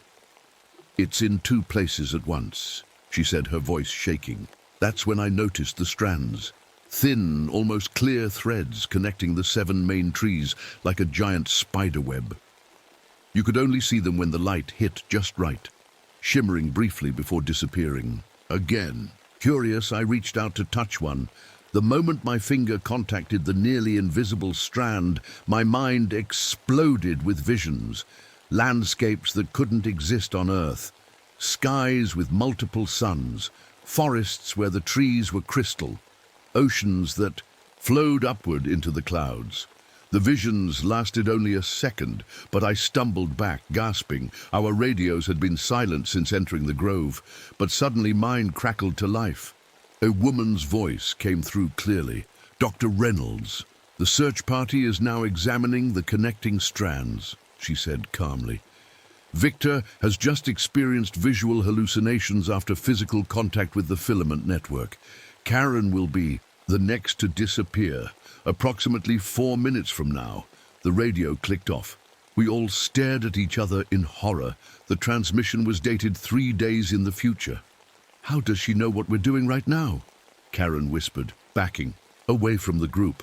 "And what does she mean I'll disappear?" We decided to stick together after that. No one allowed to be more than an arm's length from another person. That's why we all witnessed what happened to Tom. One moment he was right there, in the middle of saying, "We should mark our path so we don't get turned around." And the next moment he was gone, not running away, not falling into a hidden hole, simply there, then not there. All that remained were his footprints in the soft forest floor, ending mid-stride. Panic set in. We started moving quickly, trying to find our way out of the grove. But no matter which direction we walked, we somehow ended up back at the center, among the 7 massive scarred trees. "There!" shouted Alex, pointing frantically. "Look!" We all turned and saw what he was seeing. 2 more of our group, Rangers Ben and Karen, simply vanished before our eyes. No sound, no flash of light, just there 1 second, gone the next. That's when we saw the trees opening. It's hard to describe if you haven't seen it yourself. The bark split vertically, but instead of seeing wood inside, there was darkness. Not the darkness of a hollow tree, but a shimmering, moving darkness that seemed to go on forever. "Run!" I shouted, though I had no idea which way was out anymore. Compass directions had become meaningless in this place. As we ran, I saw it step out from behind one of the largest trees, a tall, impossibly thin figure. It looked almost like a person but stretched out, like a reflection in a funhouse mirror. The strangest thing was how it seemed flat, like a paper cutout. No matter which angle you viewed it from, it was always edge-on, impossibly thin. More of them appeared between the trees, moving with jerky, unnatural movements. Some didn't look solid at all, more like holes cut into reality, moving spaces of nothing that somehow had a shape. Mike, who had been just ahead of me, suddenly stopped dead in his tracks. One of the entities was approaching him, its impossibly long arms stretching out, fingers like needles extending toward him. I called out for him to run, but he seemed frozen in place. The entity touched him, just a light brush of those needle fingers against his cheek. The effect was immediate and horrifying. Mike's body seemed to age before our eyes, his hair whitening, skin wrinkling, back hunching. His scream changed from the deep yell of a healthy 40-year-old man to the thin, reedy cry of someone very elderly. The whole process took maybe 5 seconds before the entity wrapped those long fingers around him completely and pulled him into the space between trees. He was just gone. Another ranger made the mistake of looking directly at one of the entities. Their eyes met for just an instant, but I saw the ranger's face cycle through changes. Stubble grew into a beard, then white hair, then receded again, over and over, like time was malfunctioning around him. For me, it felt like weeks passed in those few seconds, my mind experiencing day after day of being lost in this twisted version of the forest, though my body stayed in place. There were only 3 of us left now, huddled together, as dozens of the thin entities circled us, moving faster and faster between the trees. Sometimes they appeared to be in multiple places at once, like watching a strobe light flicker on a moving object. They were closing in. In that moment of pure terror, with the entities closing in around us, a memory flashed through my mind. Eleanor Whitefeather had mentioned something. Old protection methods her people had used. I still had my backpack with me, and inside was a small pouch of items Eleanor had given me just in case. She must have known something like this might happen. "Quick, form a circle!" I shouted to Alex and Sarah, the only rangers still with me. With shaking hands, I pulled out the pouch and emptied it. Small rocks of different colors, a bundle of dried herbs, and a folded paper with words written in a language I didn't recognize. Following the simple diagram Eleanor had drawn, I placed the stones in a circle around us, trying to ignore the entities that were getting closer. "What are you doing?" Sarah whispered, her eyes darting between the approaching figures. "Something that might save our lives," I said, hoping I was right. I started reading the words from the paper out loud. They felt strange in my mouth, ancient words that seemed to vibrate in the air around us. As I spoke, the stones began to give off a faint glow, and the air around our small circle seemed to solidify, like an invisible wall was forming. The entities stopped their approach, hovering at the edge of our circle. They moved their thin bodies from side to side, as if trying to find a way through our protection. For the moment, at least, we were safe. "It won't last long," I warned my companions. "We need to find a way out while we can." That's when I saw her. Dr. Reynolds emerged from between 2 of the trees, but it wasn't really her anymore. She walked wrong, her joints bending backward, her movements too fluid to be human. When she spoke, multiple voices came from her mouth at once, like several people talking over each other. "Victor Marsh," the Reynolds thing said, its head tilting at an impossible angle.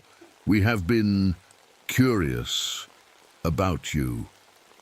"What are you?" I managed to ask, my voice barely a whisper. "We are observers," it replied.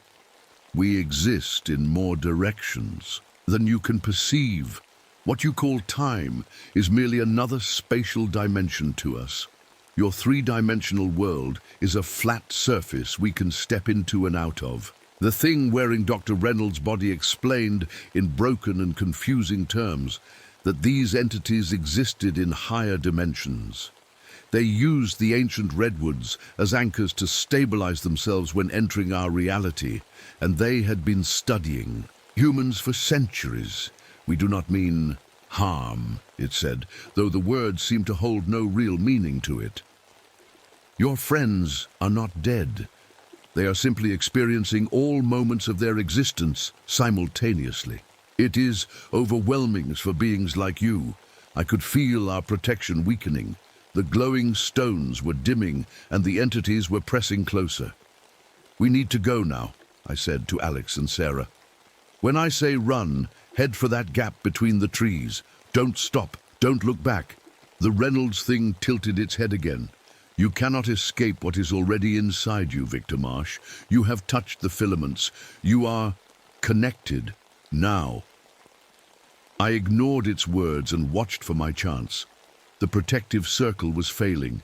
On one side, but the entities seemed less concentrated in one direction.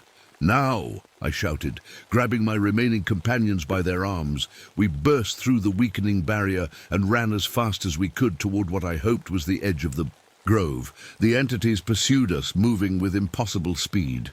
Sometimes they appeared ahead of us on the trail, forcing us to change direction. My lungs burned, my legs ached, but pure fear kept me running. Finally, we crossed some invisible boundary, and suddenly the forest looked normal again. The compass, on my watch, sprang to life, pointing steadily north. Behind us, something strange was happening to the grove. It's hard to describe, like the space itself was folding inward, the trees bending in ways that hurt my eyes to look at. We made it. Back to the ranger station, but no one believed our story. The official report listed the missing rangers and Dr. Reynolds as lost in a sudden landslide, even though there had been no landslide. The grove was declared off-limits due to unstable ground, which was fine by me.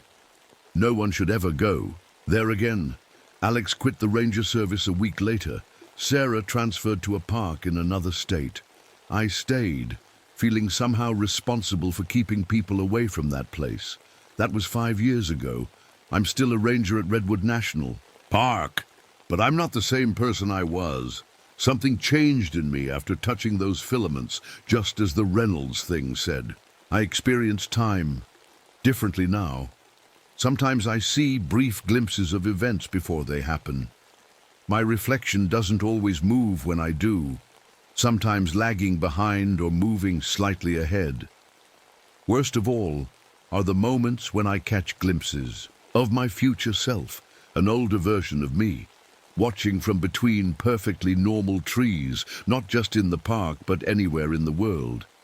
I've sealed off the grove as best I can. I've warned everyone I can think of, but sometimes, on quiet nights, I still hear voices calling from impossible directions, and I know the doorway between worlds isn't really closed. It's just waiting. The entities are patient. They exist outside our understanding of time.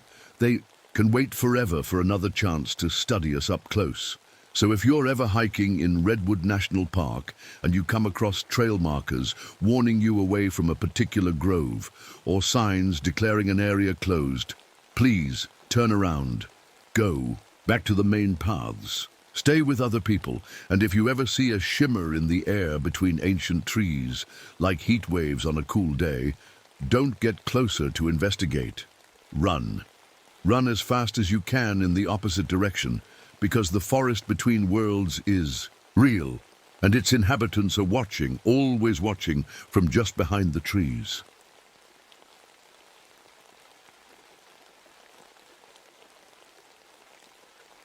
My name is James Ramirez. After 15 years with the Chicago Police Department, I traded the city noise for the quiet of Glacier National Park in Montana. Most people think I'm crazy for choosing to live in such a lonely place, especially during winter. But after what happened with my partner back in Chicago, lonely is exactly what I needed. I stood by my cabin window, watching the heavy snow pile up on the mountain peaks. The flakes were falling so thick and fast that I could barely see the trees just 50 feet away. The weather report on my crackling radio wasn't good news. Attention all park rangers and personnel. The National Weather Service has issued a severe blizzard warning for Glacier National Park and surrounding areas.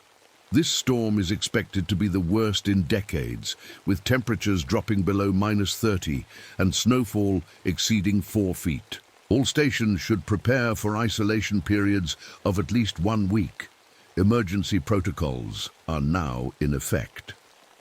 I sighed and took another sip of my coffee. The cabin was stocked with enough food and firewood to last me through 2 weeks of isolation. And honestly, I was looking forward to the quiet. Just me, my books, and no one asking if I was doing okay with those pitying eyes. That's when I saw them, shapes moving through the blinding snow. At first, I thought my eyes were playing tricks on me, but no. There were definitely people out there. 4 dark figures struggling against the wind, clearly lost and in danger. Cursing under my breath, I grabbed my heavy coat and emergency kit. The last thing I wanted was company, but I couldn't leave anyone out there to freeze to death. I pushed open the door, the wind nearly knocking me backward, and waved my emergency flashlight. "Over here!" I shouted, my voice swallowed by the howling. Wind. But they saw the light and changed direction toward my cabin. By the time they stumbled through my door, they were covered in snow and shivering. Well, most of them were. There were 3 men and 1 woman, all looking half frozen except for one guy who seemed oddly comfortable despite wearing less winter gear than the others. "Thank you," gasped the oldest man of the group, probably in his 60s, with a grey beard and glasses frosted over. "We thought we were goners out there."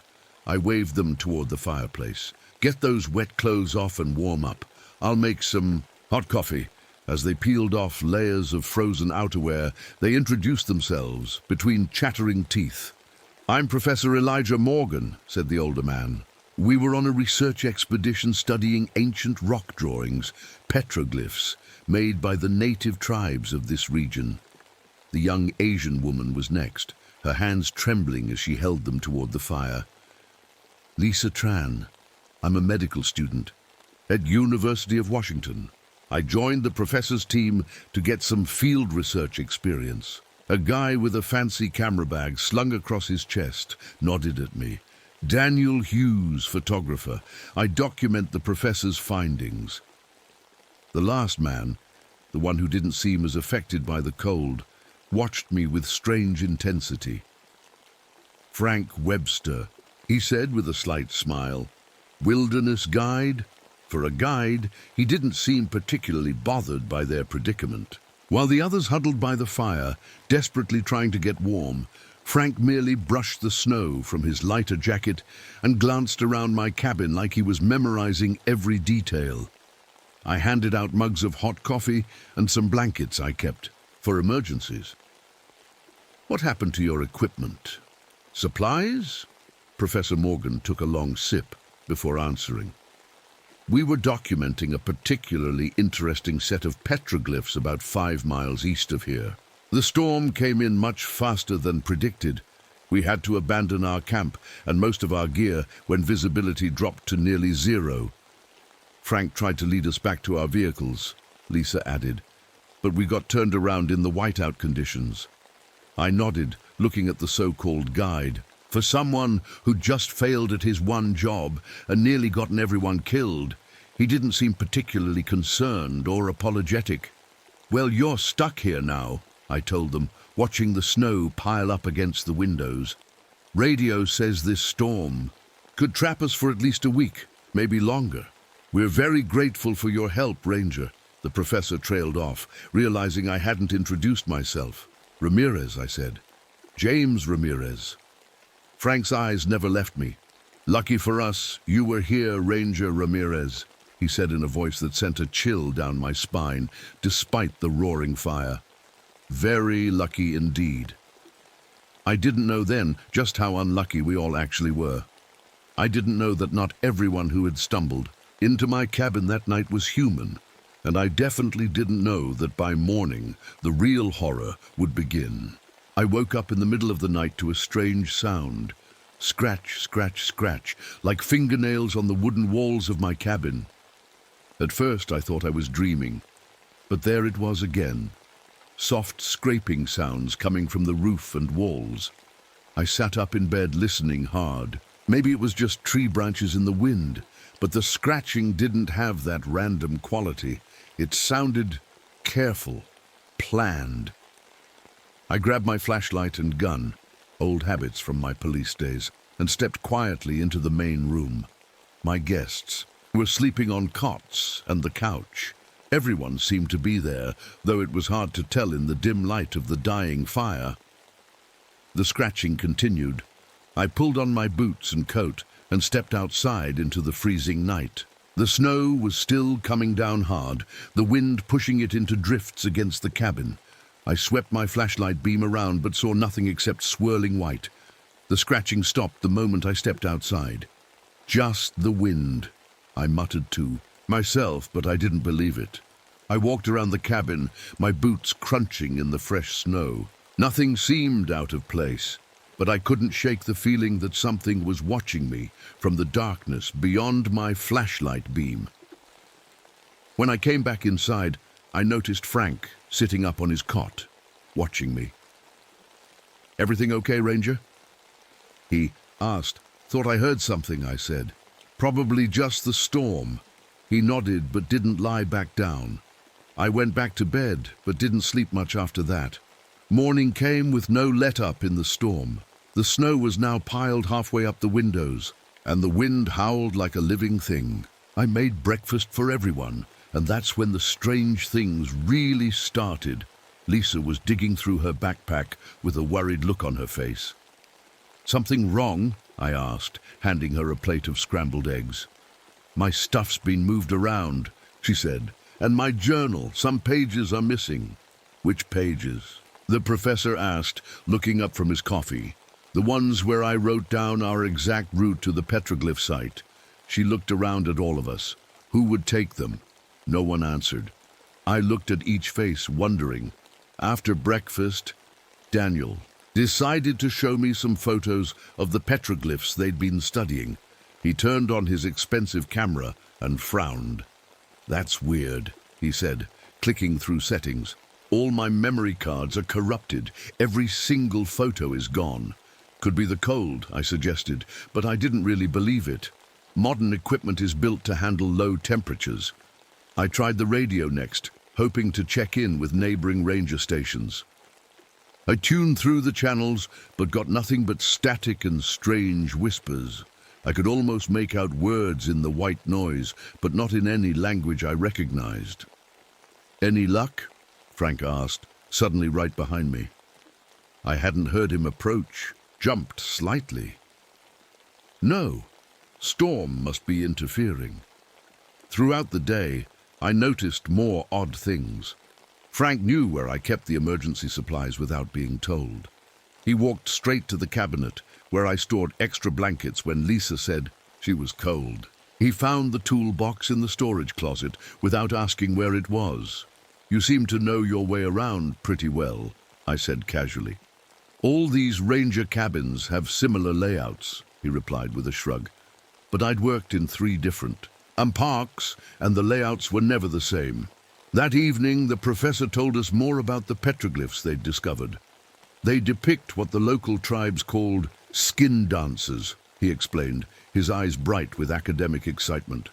"Fascinating, really. They were supposedly shape-shifting creatures that could take on human appearance." "How did they do that?" I asked, thinking it was just old tribal stories. "The legends say they could, wear people like clothes.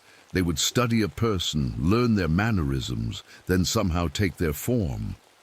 He adjusted his glasses. "The tribes believed these creatures would come during the worst storms, when people were isolated and vulnerable." I noticed Frank watching Daniel closely as the photographer talked about his equipment. Later that night, Frank used one of Daniel's favorite phrases, "That tracks," in exactly the same way Daniel said it. He even copied Daniel's habit of tapping his fingers on the table when thinking. The cabin seemed to get colder whenever Frank was nearby. I noticed frost patterns forming on the windows around him, even though the fire was going strong.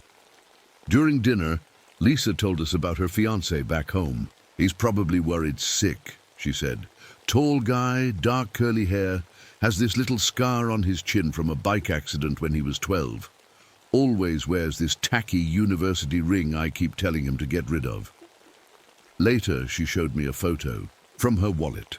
The man in the picture had straight blonde hair and no visible scar, no ring either.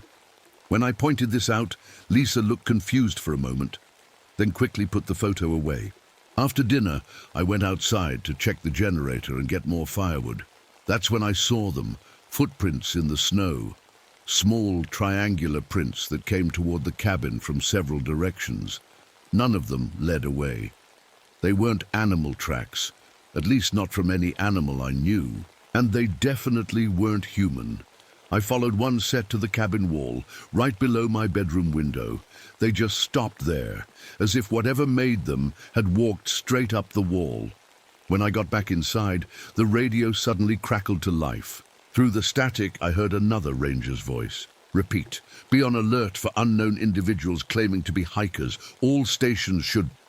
The voice cut out, then came back. Maintain isolation protocols until I grabbed the radio, trying to respond. But then another voice broke through, panicked and breathless. It can look like anyone now. It took Simmons, and now it's wearing his... The transmission dissolved into screaming, then nothing but static. Everyone stared at the radio in silence. Then Professor Morgan stood up suddenly, his face pale.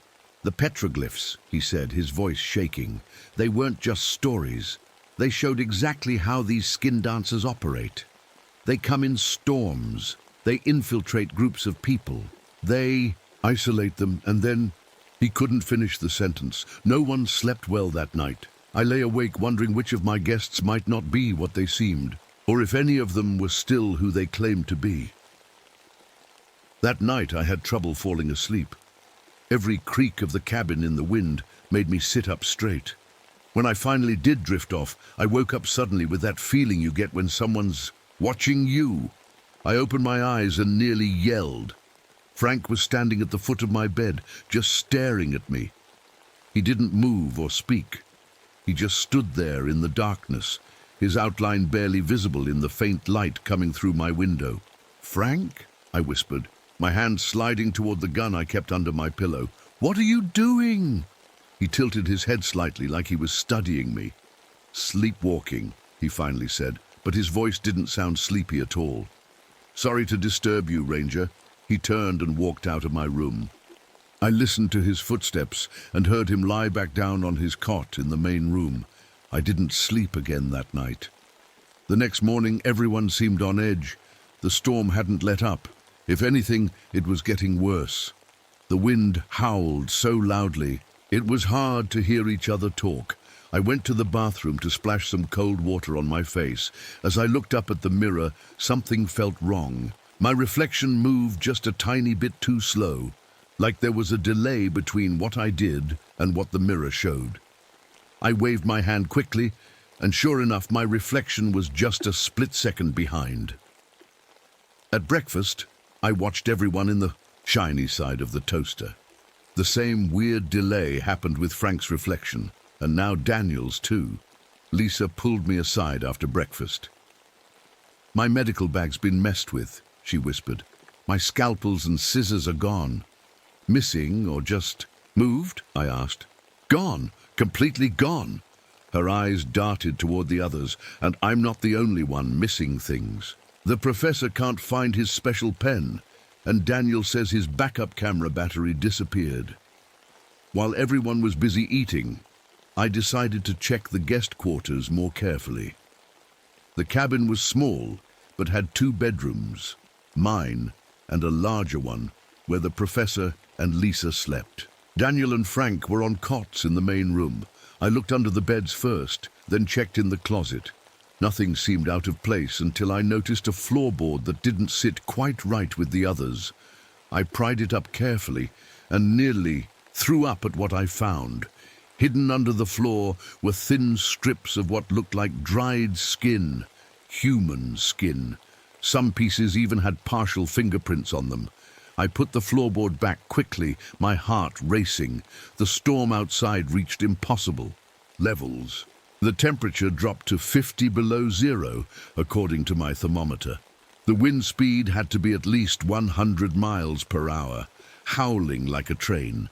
No normal storm lasted this long or got this bad. It felt targeted, like something was making sure we stayed trapped. I watched Daniel and Frank closely throughout the day. They started finishing each other's sentences like they were sharing thoughts. Once, they both reached for a cup at exactly the same time, using the exact same motion. When Daniel noticed me watching, he quickly put his hand down. I also realized something else strange. I hadn't seen either Frank or Daniel use the bathroom once since they arrived, and they only seemed to eat when someone was looking directly at them. Professor Morgan spent the day frantically going through his notes that had survived the journey. That evening, he pulled me aside while the others were playing cards.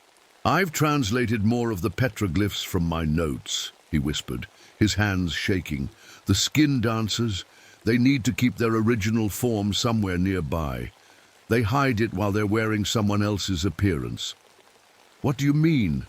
"Their original form," I asked. "Their real body. They can't completely transform. They need to shed their natural skin and store it somewhere safe. Like a snake shedding its skin. But they have to go back to it regularly to maintain their human disguise." A chill ran down my spine that had nothing to do with the cold. "How do we find it?" I asked. "The tribes would look for strange bundles, hidden near their camps, things that didn't belong." After our talk, I went to check the generator outside. The storm had let up just a tiny bit, and I could see maybe 20 feet into the trees now. That's when I noticed something hanging from a distant branch. Several dark, human-shaped bags swaying gently in the wind. I wanted to go check, but the snow was too deep and the cold too dangerous. I went back inside with an awful feeling in my gut. The next morning, Lisa's scream woke everyone up. She'd gone to get some supplies from a storage closet we rarely used and found Daniel, the real Daniel, stuffed inside. His body was cold, and his face had been removed, cut off with surgical precision. I ran to the main room, gun drawn. The Daniel who had been with us for the past day was calmly eating breakfast. He didn't even look up when I entered. "Don't move," I yelled, pointing my gun at him. He slowly raised his head and smiled. It wasn't Daniel's smile anymore. It was something trying to be human and not quite getting it right. "Problem, Ranger Ramirez?" he asked in Daniel's voice, perfectly mimicking his speech pattern. Frank stood up and moved to block the cabin's exit door. He and the thing pretending to be Daniel exchanged a look that made my skin crawl. "Get away from the door, Frank," I said, keeping my gun pointed at the thing that looked like Daniel. My police training kicked in, but nothing had prepared me for this. Professor Morgan rushed into the room, holding a water bottle filled with what looked like salty water. "I know what you are," he said, his voice shaking but brave. The ancient texts described a test. Before any of us could react, he splashed the salt water onto fake Daniel's face. For a second, nothing happened. Then fake Daniel's skin seemed to bubble and shift like it didn't fit right anymore. Fake Daniel's face twisted in anger. "That was rude, Professor. What happened next still gives me nightmares." Fake Daniel's jaw stretched open, much wider than any human jaw should, and lunged at the professor. I fired my gun, but it was too late. The creature bit into Professor Morgan's throat with teeth that suddenly seemed too sharp, too numerous. The professor fell to the ground, blood pooling around. "Him!" Lisa screamed and ran to him, but I knew it was too late. "Lisa, get back!" I yelled, firing again at fake Daniel. The bullets hit him, but he barely flinched. His skin rippled strangely where the bullets entered, like waves on water. Frank hadn't moved from the door. His face was calm, watching everything with cold interest. Then the two of them, Frank and fake Daniel, started making clicking sounds to each other. Not speaking exactly, but communicating somehow. "What are you?" I asked, backing up slowly, keeping Lisa behind me. Fake Daniel smiled, blood dripping from his mouth. "We are very old, Ranger Ramirez. We were here long before your kind built. Cabins in our hunting grounds." His skin kept shifting slightly, like something underneath was moving around, trying to get comfortable. "The storm," I said, suddenly understanding. "You created it to trap us here." Frank nodded. "We can influence the weather in small ways, useful for isolating prey." Lisa tugged my arm and whispered, "The radio room. We need to get to the radio." I nodded slightly. The cabin had a small room where I kept the emergency radio equipment. It had only one door and small windows, easier to defend than the main room. "On 3, I whispered back. 1, 2, 3. We ran for the radio room. I fired twice more at fake Daniel to slow him down. We made it inside and slammed the door shut, quickly pushing a heavy desk against it.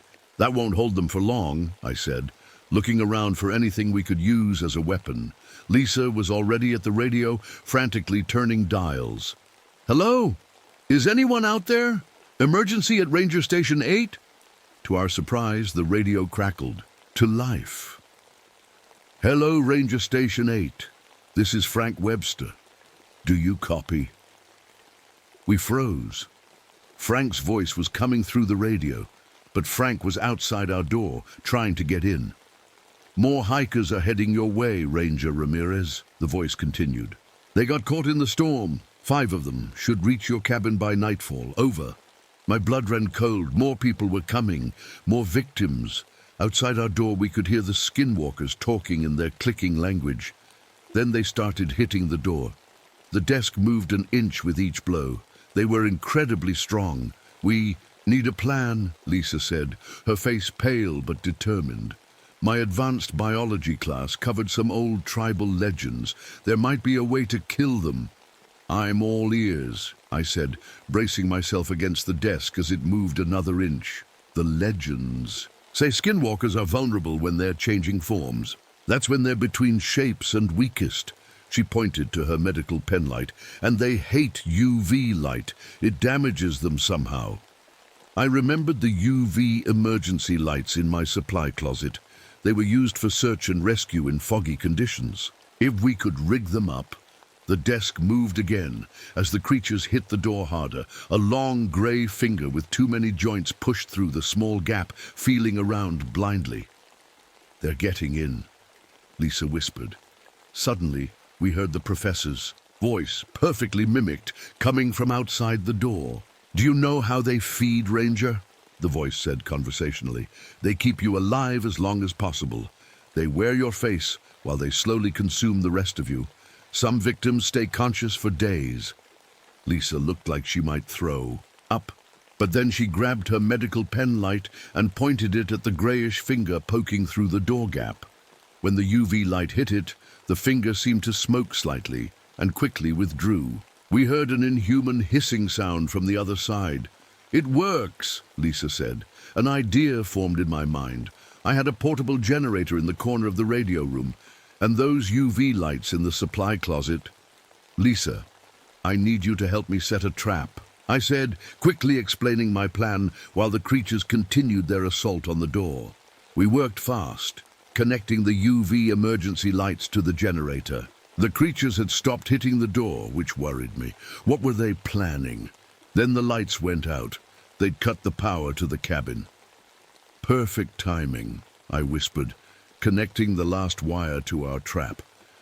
"When I give the signal, hit the switch and then close your eyes tight." Lisa nodded, her hand on the switch of our makeshift UV bomb. I took a deep breath and called out, "Frank, Daniel, or whatever you really are. We want to talk. We can make a deal." The pounding on the door stopped. "What kind of deal, Ranger?" "Fake Daniel's voice asked, sounding curious. "Let Lisa go and you can have me," I said. "One meal is better than none, right?" There was a pause, more clicking sounds as they discussed. "Open the door," Frank's voice finally said. I nodded to Lisa. "Now!" I shouted. She flipped the switch and closed her eyes. I did the same, just as a blinding burst of UV light flooded the room and spilled under the door. The UV lights blasted through the small gap under the door. The skinwalkers screamed, not human screams, but high-pitched sounds like metal scraping metal. I had never heard anything like it. We heard thumping and thrashing outside, then a crash as something heavy fell. I risked opening my eyes just a bit. The UV light was still bright, but not blinding anymore. "Keep the lights on," I told Lisa as I pushed the desk away from the door. I had my gun ready and kicked the door open. What I saw will stay with me forever. The creatures were caught halfway between their human disguises and whatever they really were. Frank's face was melting away, revealing grayish-blue skin underneath. His arms had stretched, now too long for his body, with extra joints bending in. Wrong directions. Fake Daniel was worse, his whole body twisting and reshaping, with too many limbs trying to burst through his skin. They hissed and covered their eyes from the UV light. I fired at Frank creature, hitting him in the chest. A thick, yellow fluid oozed out instead of blood. The fake Daniel creature recovered faster than I expected. He lunged at me, knocking the gun from my hand. His face was barely human now, just a mask slipping off something horrible underneath. I could see multiple eyes opening where there shouldn't be any, and teeth growing longer. I fought back with everything I had, but he was incredibly strong. His hands, or what used to be hands, wrapped around my throat. His skin felt cold and slippery, like touching a dead fish. Lisa grabbed my fallen gun and shot at the creature attacking me. She hit it in the shoulder, making it loosen its grip just enough for me to break free. I rolled away, grabbing a knife from my belt. The frank creature made that high-pitched sound again, like a signal. The fake Daniel creature suddenly let go of me and grabbed Lisa. She screamed as it dragged her toward the cabin door. "No!" I yelled, jumping to my feet. The frank creature blocked my path. I slashed at him with my knife, catching him across what used to be his face. The knife cut deep, and something amazing happened. The creature started changing rapidly, cycling through different faces like flipping through a photo album. I saw dozens of people, men, women, old, young, their expressions frozen in terror. Some wore ranger uniforms from different parks. "How many?" I whispered, horrified. "How many people have you taken?" The creature didn't answer. It was dying, yellow fluid pouring from the wound. It made one final signal sound, louder and longer than before. Outside, the fake Daniel creature suddenly dropped Lisa and ran. It moved like nothing human, bending and crawling with too many limbs, disappearing into the blizzard. I helped Lisa back inside and barricaded the door. "Are you hurt?" She was shaking, but shook her head. "No. It dropped me when that one made that noise." She pointed to the dying frank creature on the floor. We watched as it continued to shift through faces, going faster and faster until its features blurred together. Then it stopped moving completely. "Is it dead?" Lisa asked. I poked it with my knife. Nothing happened. "I think so." The storm outside suddenly lessened, just a little. For the first time in days, I could see through the windows more than a few feet. "We need to get out of here," I said. "Before the other one comes back, it might bring friends." We gathered what supplies we could carry and waited for the storm to calm enough to travel. When it did, we headed outside. About 100 yards from the cabin, we found what we had been dreading. The hanging shapes I'd glimpsed from my window. They were bodies, or what was left of them. Completely empty human skins hung like clothes on a line. One of them was clearly Frank Webster, the real Frank. "They were wearing them," Lisa whispered, her face pale. "Like suits." I nodded, feeling sick. "We need to find transportation." We trudged through deep snow to the shed where I kept the park vehicle. But when I popped the hood, I saw that key engine parts had been removed. The skinwalkers had planned well. "There's still the snowmobile," I said. It wasn't much, but it could get one person to the nearest ranger station about 15 miles away. As we prepared the snowmobile, the sky grew dark. I glanced around and felt my heart stop. Among the trees, I could see eyes watching us. At least 6 pairs, glowing slightly in the dim light. They weren't all at the same height. Some were low to the ground, some up high, like they were climbing in the trees. "More of them," I whispered to Lisa. "A lot more." She saw them too, and clutched my arm. "What do we do?" I made a quick decision. "You take the snowmobile, head east to Ranger Station 12. It's about 15 miles. Take this." I handed her my knife and a small box containing a skin sample from the dead creature. "Get this to people who can help. Tell them what happened here." "What about you?" she asked, her eyes filling with tears. "I'll draw them away. Give you time to escape." I picked up a flare gun from our supplies. "These things like to hunt, right? I'll give them something to chase." She tried to argue, but we both knew it was the only way. One of us had to make it out with evidence of what was happening. Lisa hugged me quickly. "Thank you for saving my life." "Just make sure someone believes you," I said. "Don't let anyone come back here without serious backup and lots of UV lights." I waited until she was on the snowmobile, then fired the flare in the opposite direction and started running, yelling to get the creature's attention. It worked. I heard them moving through the trees, following me instead of Lisa. I ran as fast as I could through the snow, leading them deep into the forest, away from Lisa's escape route. The last thing I heard was the snowmobile engine fading in the distance. 6 months later, a new ranger arrived at Spruce Valley State Park, 200 miles from where it all happened. Ranger James Ramirez smiled as he shook hands with his new colleagues, his grip just a little too cold, his smile not quite reaching his eyes. "We're glad to have you here," the park supervisor said. "After what happened at your last post, well, you deserve a fresh start." "I'm just happy to be back on duty," Ramirez said, watching his new co-workers with careful, hungry eyes. That night, as the others slept, Ranger Ramirez, or what looked like him, stood in front of the bathroom mirror. For just a moment, his reflection slipped, showing something else underneath the borrowed face. He practiced his smile again, getting it a little better this time. Outside his window, the first snowflakes of an early winter began to fall.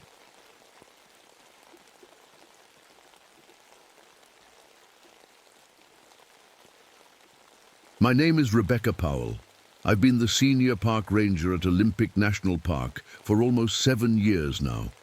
I love the forest, the mountains, the smell of pine in the morning, and the peaceful quiet that surrounds everything. At least, it used to be peaceful. It all started on a Tuesday morning in the middle of July. I was fast asleep in my cabin when my radio crackled to life, startling me awake. I fumbled for it in the dark, knocking over my glass of water in the process. "Powell, you there? Over." It was Jensen, one of the junior rangers who often took the night shift. "Yeah, I'm here," I mumbled, still half asleep. "What's going on?" "We've got reports of some strange animal remains near Deadfall Creek. Hikers called it in late last night. Thought you'd want to check it out first thing." I glanced at my alarm. Clock, 5:43 a.m. So much for sleeping in. I'll head out there in 20. Send me the coordinates. After a quick shower and even quicker breakfast, I grabbed my gear and whistled for Rex, my German shepherd. He'd been with me on every investigation for the past 4 years, and his nose was better than any piece of equipment we had. The drive to Deadfall Creek took about 40 minutes. As I got close, I noticed something strange. A thick mist hung over the ground, clinging to the trees and bushes like it was alive. It wasn't unusual to see some morning fog in the park, but this was different, denser. Almost like it was watching me. "Come on, Rex," I said as I parked the truck and grabbed my backpack. The elk carcass wasn't hard to find. The smell hit us first, that sickly sweet odor of meat starting to go bad. Rex whined a little, which was unusual. He'd been around dead animals before. What I saw made my stomach turn. The elk had been torn apart, but not like a normal predator kill. Normal predators don't leave teeth marks that look human. I knelt down to examine the bones more closely, taking photos with my digital camera. The bite patterns were all wrong, too precise, too deliberate, and it was cold, really cold. I checked my thermometer, 38 degrees, in mid-July. That wasn't just unusual, it was impossible.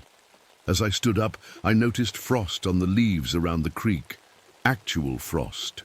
In summer, I was so focused on the strange cold that I didn't hear the footsteps approaching until they were right behind me. "You shouldn't be here, Ranger Powell." I spun around, hand instinctively going to my sidearm.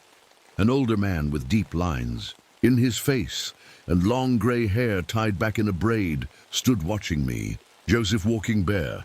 He lived in the nearby reservation and occasionally helped with search and rescue operations. "Joseph, you scared me half to death."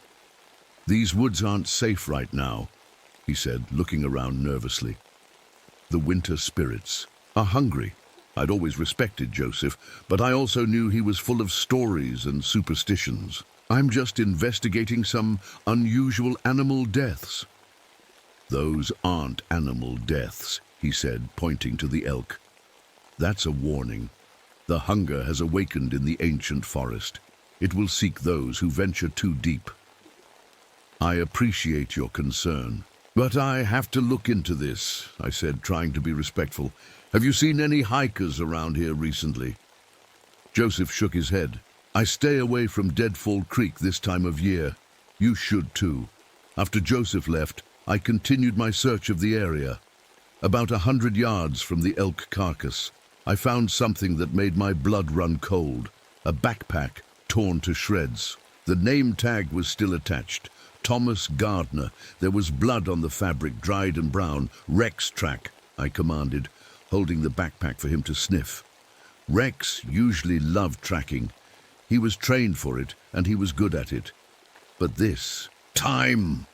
He backed away from the backpack, his tail between his legs. When I tried to lead him toward the creek, where the scent trail seemed to lead, he planted his feet and whined loudly, refusing to move.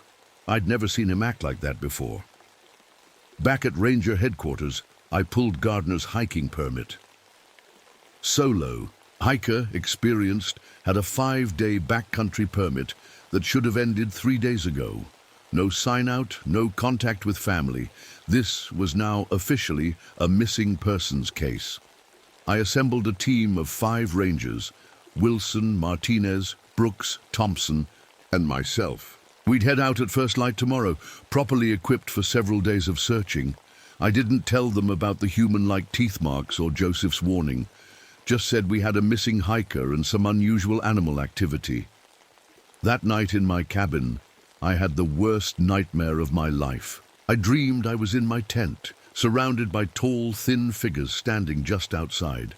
I couldn't see them clearly through the tent fabric, just their silhouettes, impossibly tall and skinny. And they were whispering my name, over and over, in a voice that sounded exactly like Thomas Gardner's. I'd never even met the man, but somehow I knew it was his voice. I woke up covered in sweat, my heart racing. It took me an hour to fall back asleep. The next morning we set out early. The mist was even thicker than before, and the temperature had dropped another few degrees. Nobody else seemed to notice how strange that was for July. By midday, we'd reached the area where I'd found Gardner's backpack. We split up to search, keeping in radio contact. Just before sunset, Wilson radioed in. "Powell, you need to see this. I found some kind of old cabin, about half a mile northeast of the creek." We regrouped and headed to Wilson's location. The cabin looked like it had been abandoned for decades. The wood was gray with age, and the roof sagged in the middle. But what caught my attention were the strange symbols carved into the doorframe and walls. Circles with lines through them, strange stick figures and patterns I'd never seen before. "What do you think those mean?" Martinez asked, running, his fingers over the carvings. "No idea," I replied, "but let's check inside. Maybe Gardner took shelter here." I pushed open the creaking door, and we stepped into the darkness of the cabin, not knowing that we were walking straight into a nightmare that had been waiting for us for a very long time. The inside of the cabin was dusty and cold. Our flashlight beams cut through the darkness, revealing a small table, a broken chair, and a rusty wood stove in the corner. The air smelled old and damp, like wet leaves that had been sitting too long. "Look at this," Thompson said, pointing his light at a small desk pushed against the wall. On top of it was a leather-bound journal. I picked it up carefully and read the name written on the first page. Thomas Gardner. "It's his," I said, my voice barely above a whisper. "Let's see what happened to him." We gathered around as I flipped through the pages. The first few entries were normal enough. Gardner describing the trails he'd hiked, some deer he'd spotted, how peaceful the forest was. But around the 5th day, things started to change. Day 5, it's getting colder at night, much colder than it should be in July. Saw something strange by the creek today. Movement in the trees that didn't look like an animal. Too tall, too thin. Day 7, Haven't been able to catch any fish. Feel like I'm being watched all the time. So hungry. Day 8. Found a rabbit in a trap I set. Couldn't wait to cook it. Ate it raw. Never tasted anything so good. I looked up at my team. Their faces showed the same worry I was feeling. Day 10. The hunger won't stop. Caught another rabbit today. The blood was warm. I need more. The final entry was just 3 days ago. The handwriting was shaky, like Gardner's hand had been trembling when he wrote it. Don't know what day it is anymore. Saw something by the creek. Pale and skinny, like a person but not a person. So tall. It smiled at me. I'm so hungry, nothing fills me up. Need meat, fresh meat. Hunger never stops now. This isn't good, Brooks said, stating the obvious. No, it's not, I agreed. But at least we know Gardner was here. Let's set up camp nearby and continue the search tomorrow. We found a small clearing about 50 yards from the cabin and set up our tents. After a quick meal of freeze-dried stew, we sat around the campfire, talking about the search plan for tomorrow. I noticed Martinez barely touched his food. He just stared at it, then looked around at the rest of us with an odd expression on his face. Not hungry, Martinez? I asked. No, he said quietly. I mean, yes, I'm hungry, but not for this. Then he seemed to catch himself. Sorry, just tired, I guess. We assigned night watch shifts, 2 hours each. Wilson took the first shift, while the rest of us tried to get some sleep. I was almost dozing off when Wilson woke me up, his face pale in the beam of his flashlight. Powell, you need to hear this. His voice was shaking. What is it? I heard children laughing in the woods. I thought I was imagining it at first, but it was clear as day. Sounded like they were playing hide and seek or something. I sat up quickly. There are no children registered in the park right now. I know. That's why I woke you. I got up and grabbed my jacket. It was freezing outside the tent, my breath, making white clouds in the air. The temperature reading on my watch said 28 degrees in July. Show me where you heard it, I said. Wilson pointed toward a dense section of trees. Over there, but it stopped a few minutes ago. We stood listening for a while, but heard nothing except the normal night sounds of the forest. Finally, I told Wilson to get some sleep and took over the watch. As I sat by the dying campfire, I couldn't shake the feeling that we were being watched from just beyond the circle of light. The temperature kept dropping. By the time my shift ended and I woke Martinez for his turn, frost was forming on the grass around our tents. The next morning, I woke to Thompson shaking my tent. Powell, Martinez is gone. I scrambled out of my sleeping bag. What do you mean, gone? He wasn't here when I woke up from my shift. His sleeping bag is empty. We searched the immediate area and found Martinez's flashlight lying on the ground, about 20 yards from camp. Next to it was a trail of bare footprints leading deeper into the forest. Bare footprints, even though it was freezing cold and the ground was covered in frost. Why would he take off his boots? Brooks wondered aloud. I don't know, I said, but we need to find him and Gardner. We followed the footprints for almost an hour. They led us through dense underbrush, over fallen logs, and finally to a small clearing. What we found there made my stomach turn. In the center of the clearing was some kind of structure made of bones. Animal bones mostly, deer, elk, maybe some smaller creatures, all tied together with what looked like dried sinew. But as we got closer, I realized with horror that not all the bones were from animals. Inside the bone structure were human remains, partial remains. A leg here, part of a rib cage there, and a belt with a distinctive copper buckle I recognized from the photo of Thomas Gardner in his hiking permit. Oh God, Wilson said, turning away to throw up in the bushes. I keyed my radio to call for backup, but instead of the normal static, the speaker emitted a wet, sloppy sound, like someone chewing and swallowing right next to my ear. I dropped the radio in shock. What the hell is going on here? Thompson asked, his voice cracking with fear. Before I could answer, Wilson started screaming from where he'd wandered a few yards away. We ran to him and found him on his knees, shaking. Something Was on top of me, he gasped. I couldn't see it clearly. It was sitting on my chest, trying to push raw meat into my mouth. I looked around, but saw nothing. There's nothing here, Wilson. It was here. I swear it was here. As we helped Wilson back to his feet, I noticed something strange about the forest. It was completely silent. No birds singing, no squirrels chattering, not even insects buzzing. And then I realized why.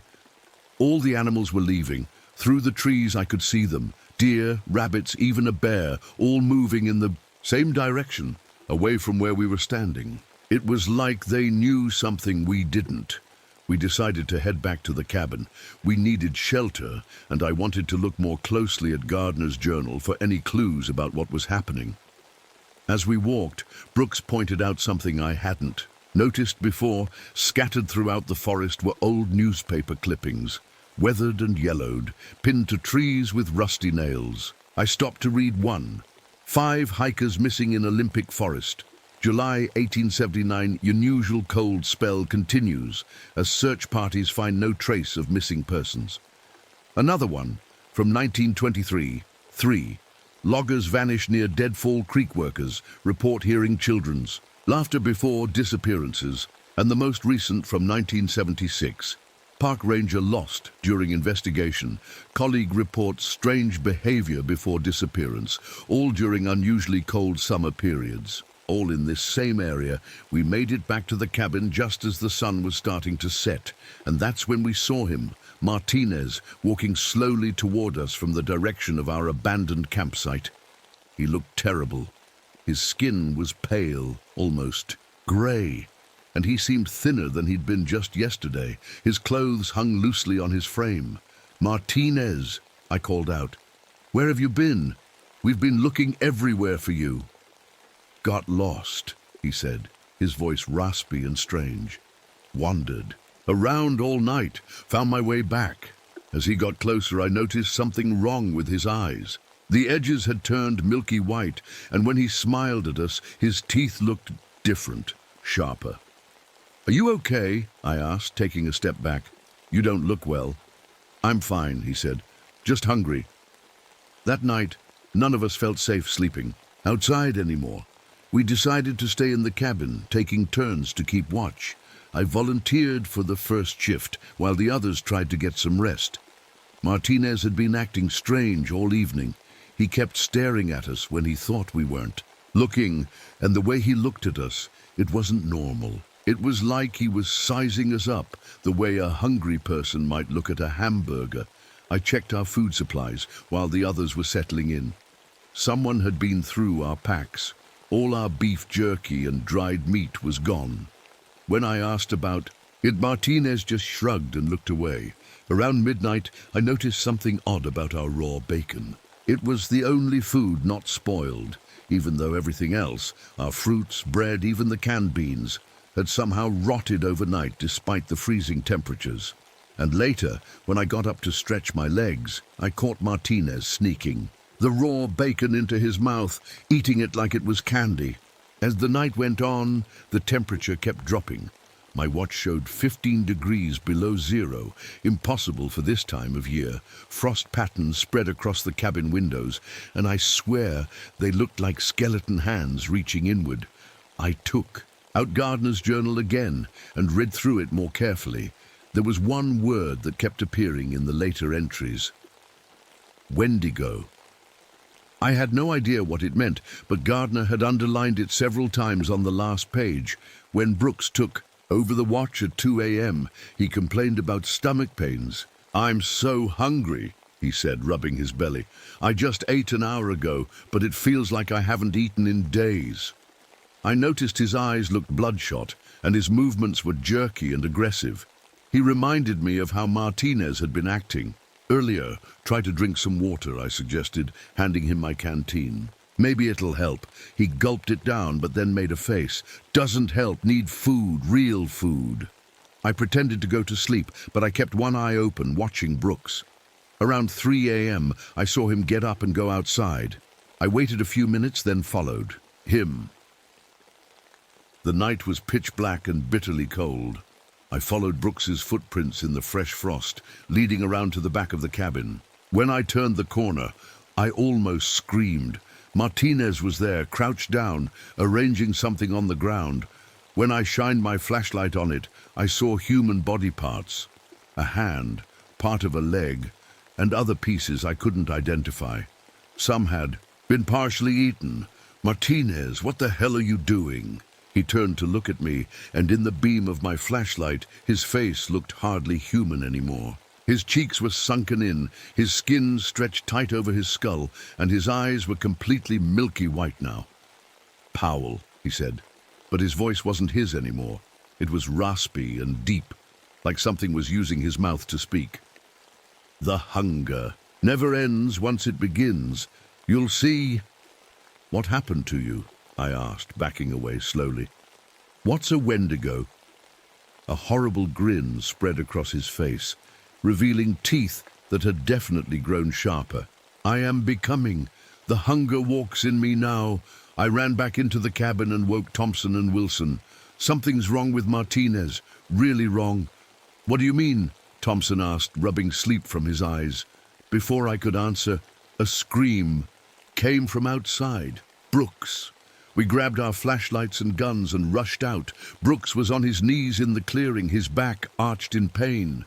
In the crossing beams of our flashlights, I saw him changing right before our eyes. His arms and legs were getting longer, stretching like taffy. His skin was pulling tight across his bones, and from his head, something was growing. Two thin, branch-like things that looked horribly like antlers. "Get back to the cabin!" I yelled to Thompson and Wilson. "Now!" We ran back inside and barricaded the door with the table and broken chair. Outside, Brooks had stopped screaming. The silence was somehow worse. "What's happening?" Wilson asked, his voice shaking. "What's wrong with them?" I swallowed hard. "I think they're turning into something called a wendigo." "A what?" "I don't know exactly. Gardner wrote about it in his journal." A scratching sound came from the roof, then another from the window, then the door. They were surrounding us. "What do they want?" Thompson whispered. A voice came from outside, Martinez's voice, but wrong somehow, like he was speaking through water. "We're hungry, Powell, so hungry, let us in." Then another voice joined in, Brooks this time. "Just a bite, just a small bite, the hunger hurts so much." I could see Thompson breaking. His eyes were wide with fear, and he was shaking all over. "Maybe we should let them in," he said. "Maybe they just need help." "That's not them anymore," I said firmly. "Whatever they are now, they're not our friends." We spent that night huddled in the cabin, listening to them circle around us, calling our names, sometimes in their own voices, sometimes in voices that sounded like our family members. Around dawn, Wilson set up one of our trail cameras near a window. Maybe we could get a better look at what we were dealing with. When we checked the camera a few hours later, what we saw made my blood freeze. The pictures showed an emaciated, impossibly tall figure moving between the trees. Its skin was pale and papery, stretched so tight over its bones that I could see each rib clearly. But worst of all was the face. Sunken eyes, a mouth full of needle-like teeth, and small antlers sprouting from its head. "That can't be Martinez," Wilson whispered. "He wasn't that tall." "I don't think that is Martinez," I said. "I think that's the original one." As the day went on, I searched the cabin for anything that might help us. Under a loose floorboard, I found a small box full of old letters. One of them, dated 1879, described winter spirits that hunger and hunt in the shape of men. It mentioned the indigenous people believed these creatures were once human, but were possessed by an evil spirit after committing the sin of eating human flesh. "How do we kill them?" Thompson asked, looking over my shoulder at the letters. "It doesn't say," I admitted, "but there has to be a way." Just before sunset, we heard a horrible sound, wood splintering, and then Thompson screaming. I turned just in time to see a long spear-like arm punching through the wall of the cabin. It had impaled Thompson right through his chest, lifting him off the ground. The arm pulled back, taking Thompson with it through the hole in the wall. His screams cut off suddenly, replaced by wet tearing sounds and crunching. Wilson vomited in. The corner. I just stood there, frozen in horror, listening to the things outside feeding on our friend. Wilson and I stood in shocked silence after losing Thompson. The wet sounds of feeding outside eventually stopped, and an eerie quiet fell over the cabin. "We need to find a way out of here," Wilson whispered, his face pale and sweaty. "We can't stay." "We can't leave either," I said, pointing to the window. "Look." Outside, 3 figures stood in the moonlight. 2 were clearly Martinez and Brooks, or what used to be them. Their bodies had changed completely now. Their arms and legs were much too long, their skin pulled tight over their bones like plastic wrap. Their fingers had grown into long claws, and small antlers poked out from their skulls. But the 3rd figure was different, taller than the others, almost 8 feet high, and so thin it looked like a skeleton with skin stretched over it. Its antlers were fully grown, branching out above its head like a crown. This had to be the original Wendigo, the one that had started changing the others. "What do we do?" Wilson asked, his voice cracking. I thought about Joseph Walking Bear's warning, the symbols carved into the cabin door and walls. There had to be a reason this cabin was here, in this spot. It had to be important somehow. "I think the symbols are protection," I said, running my fingers over the strange carvings. "Maybe that's why they haven't just broken in yet." As if hearing my words, Martinez, the Wendigo that used to be Martinez, pressed his face against the window. His milky white eyes stared at us, and when he spoke, his jaw opened far wider than a human jaw should be able to open. "The symbols only work for so long, Powell," he hissed. "We're getting stronger, hungrier." I pulled Wilson away from the window. "We need to figure out how to fight them." We searched the cabin more thoroughly, tearing up floorboards, checking behind loose wall panels. Behind the rotting wallpaper in a corner, we found old cave paintings. They showed stick figures fighting tall, thin creatures with antlers. In one picture, a human was cutting open the chest of one of the creatures. In the next, they were burning something small they'd taken from inside it. "The heart," I whispered. "We need to burn their hearts?" A loud thump came from the roof, then another and another. They were trying to break in from above. I grabbed Gardner's journal again and flipped to the last few pages.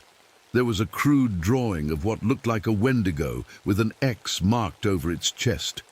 "Wilson, help me make some kind of weapon," I said, looking around the cabin. "Something sharp we can use to cut them open." Wilson looked like he might be sick again, but he nodded. We broke apart an old metal bed frame in the corner, using rocks to sharpen the ends of the metal. Poles. The thumping on the roof got louder. Dust and splinters rained down on us. They were breaking through. "We need fire too," I said, gathering old papers and the few pieces of dry wood we could find. "Wait," Wilson said suddenly. "Look at Brooks." I peered out a small gap in the barricaded window.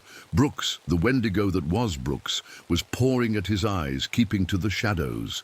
When a moonbeam crossed his path, he hissed and backed away. They don't like light, I realized.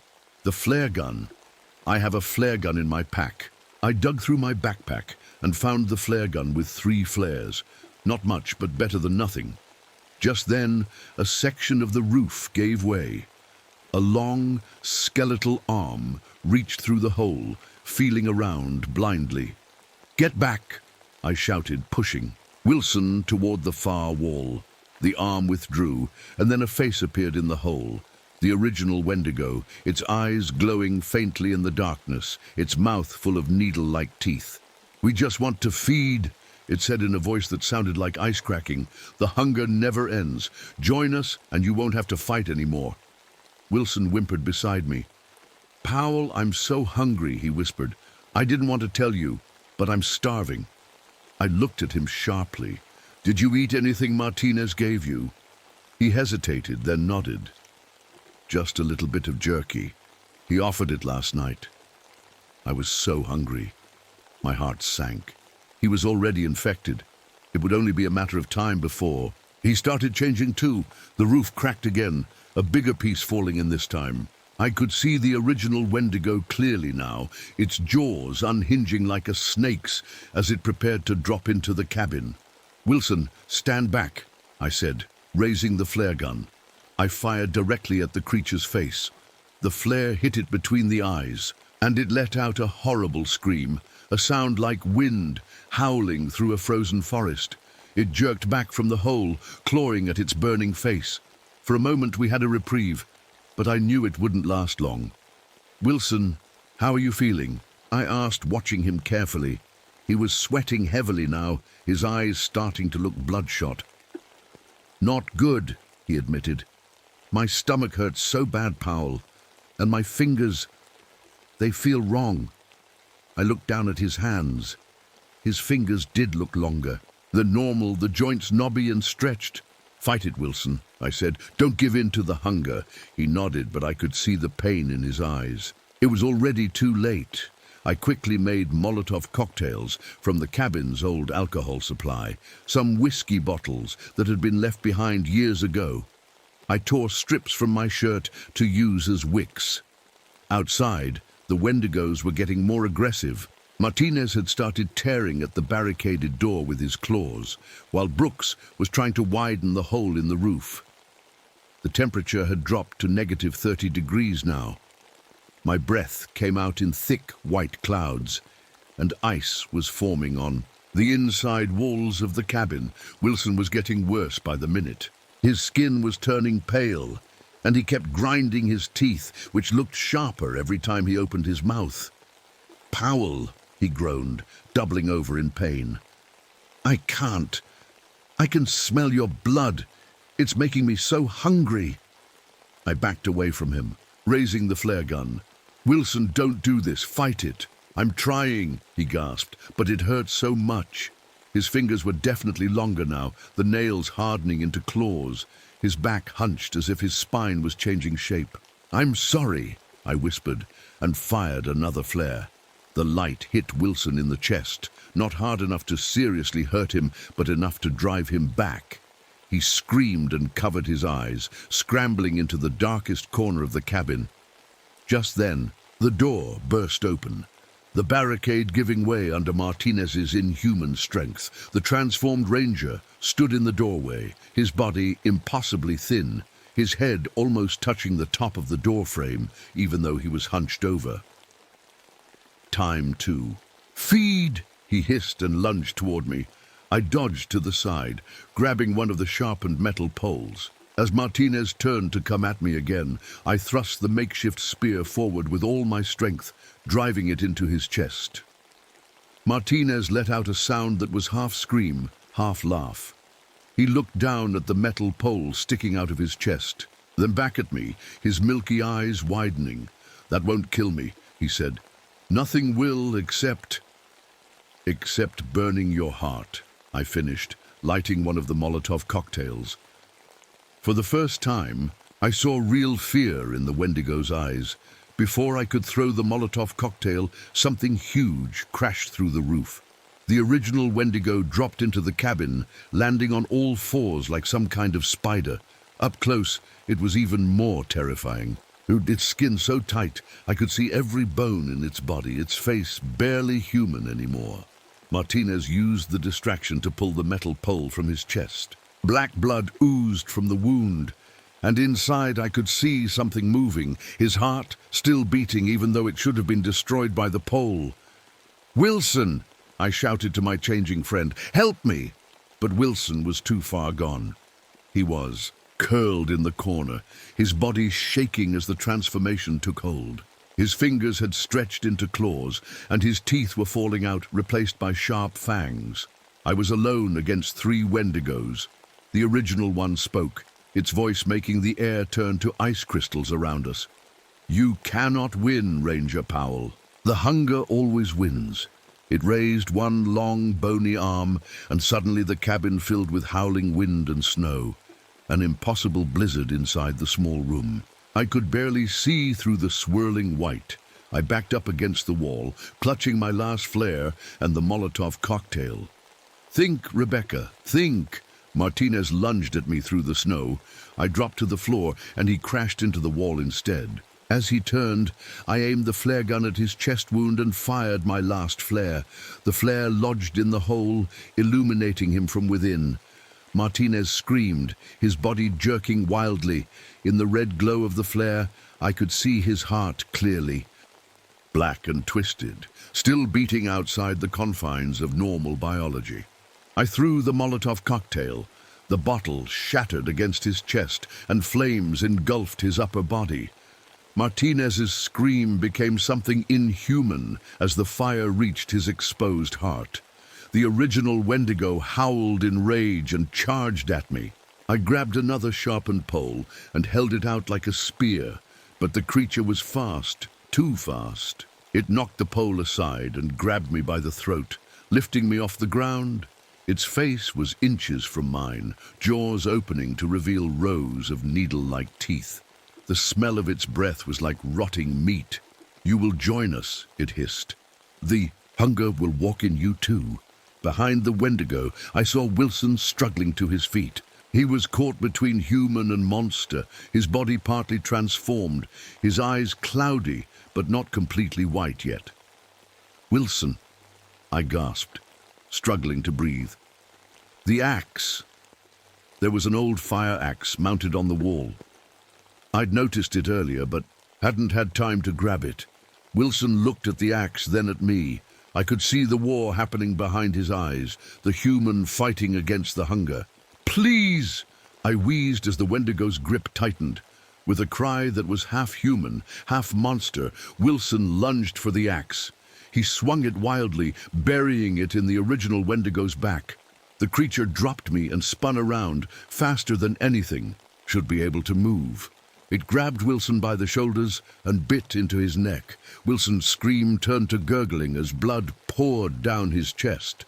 I scrambled to my feet and grabbed the axe that had fallen to the floor. With all my strength, I swung it at the back of the Wendigo's neck. The blade bit deep. The creature released Wilson and turned to me, black blood pouring from the wound. It was still moving, still coming for me. I swung again, aiming for its chest. This time, the axe sank in with a crack of breaking ribs. I pulled it out and swung again and again, until I'd opened a hole in its chest cavity. Inside was a heart unlike anything I'd ever seen. Black and twisted like Martinez's, but larger, pulsing with unnatural life. It didn't look human. It didn't look like it belonged in this world at all. The Wendigo reached for me, its movement slowing as more black blood poured from its wounds. I stumbled back, looking for anything to use as a flame. Martinez's burning body had set part of the cabin wall on fire. I grabbed a flaming piece of wood and thrust it into the hole in the Wendigo's chest. The heart caught fire instantly. The Wendigo let out a scream that shook the entire cabin. A sound of pure agony that seemed to come from somewhere else, somewhere ancient and cold. Its body began to burn from the inside out, the flames spreading along its bones like they were made of paper. In seconds it was engulfed, collapsing to the floor in a burning heap. I turned to check on Wilson. He was lying on the floor, blood pooling around him from the bite in his neck. But his eyes were human again, the cloudy whiteness receding. "Powell," he whispered. "Did we win?" "Yeah," I said, kneeling beside him. "We won." "I'm cold," he said. "So cold." I held his hand as the light faded from his eyes. Wilson was gone. A sound behind me made me turn. Brooks, the Wendigo that had been Brooks, was crawling in through the broken door. His transformation wasn't as complete as Martinez's had been, but he was barely human anymore. "Still hungry?" he growled, his voice a broken thing. I was exhausted, bleeding from cuts I didn't remember getting. But I raised the axe one more time. "Come on then," I said. Brooks charged at me.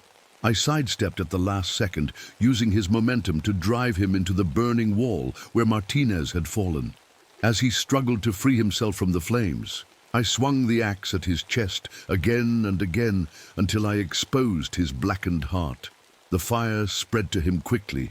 His screams joined the howling wind as his body burned away to nothing but ash. Finally, it was quiet, except for the crackling of flames. The cabin was burning down around me. I had to get out. I stumbled through the door into the cold night air. The unnatural blizzard was dying down, the temperature already rising a few degrees. Dawn was breaking over the trees. My body felt like one giant bruise as I made my way back toward Ranger headquarters. It took me almost 2 days to reach it, sleeping in the hollow of a tree the first night when I couldn't go any further.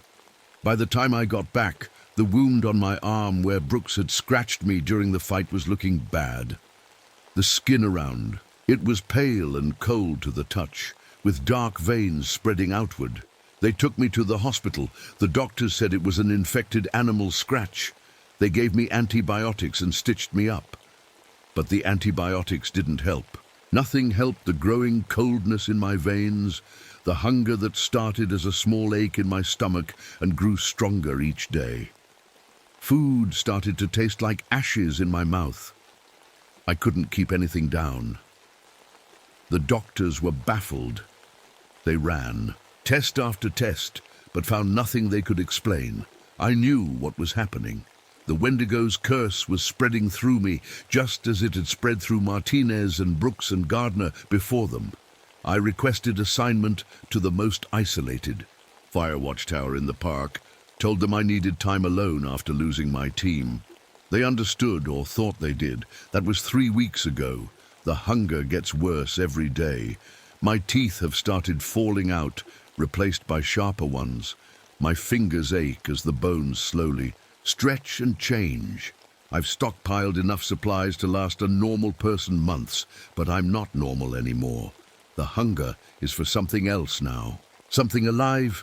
Last night I caught myself staring at a family of deer through my binoculars, not as wildlife to protect, but as food. I found myself wondering what they would taste like raw, with the blood still warm. I've barricaded the tower, door and windows, with the symbols I memorized from the cabin. I don't know if they'll hold the hunger in, but I have to try. If you're reading this, stay away from Deadfall Creek. Stay away from the Olympic National Park during cold spells in summer. And if you ever feel a hunger that nothing seems to satisfy, a hunger that feels like it's eating you from the inside out, then remember my story. Because the hunger walks. It has always walked these woods. And now it walks in me. My name is Rebecca Powell, and I am becoming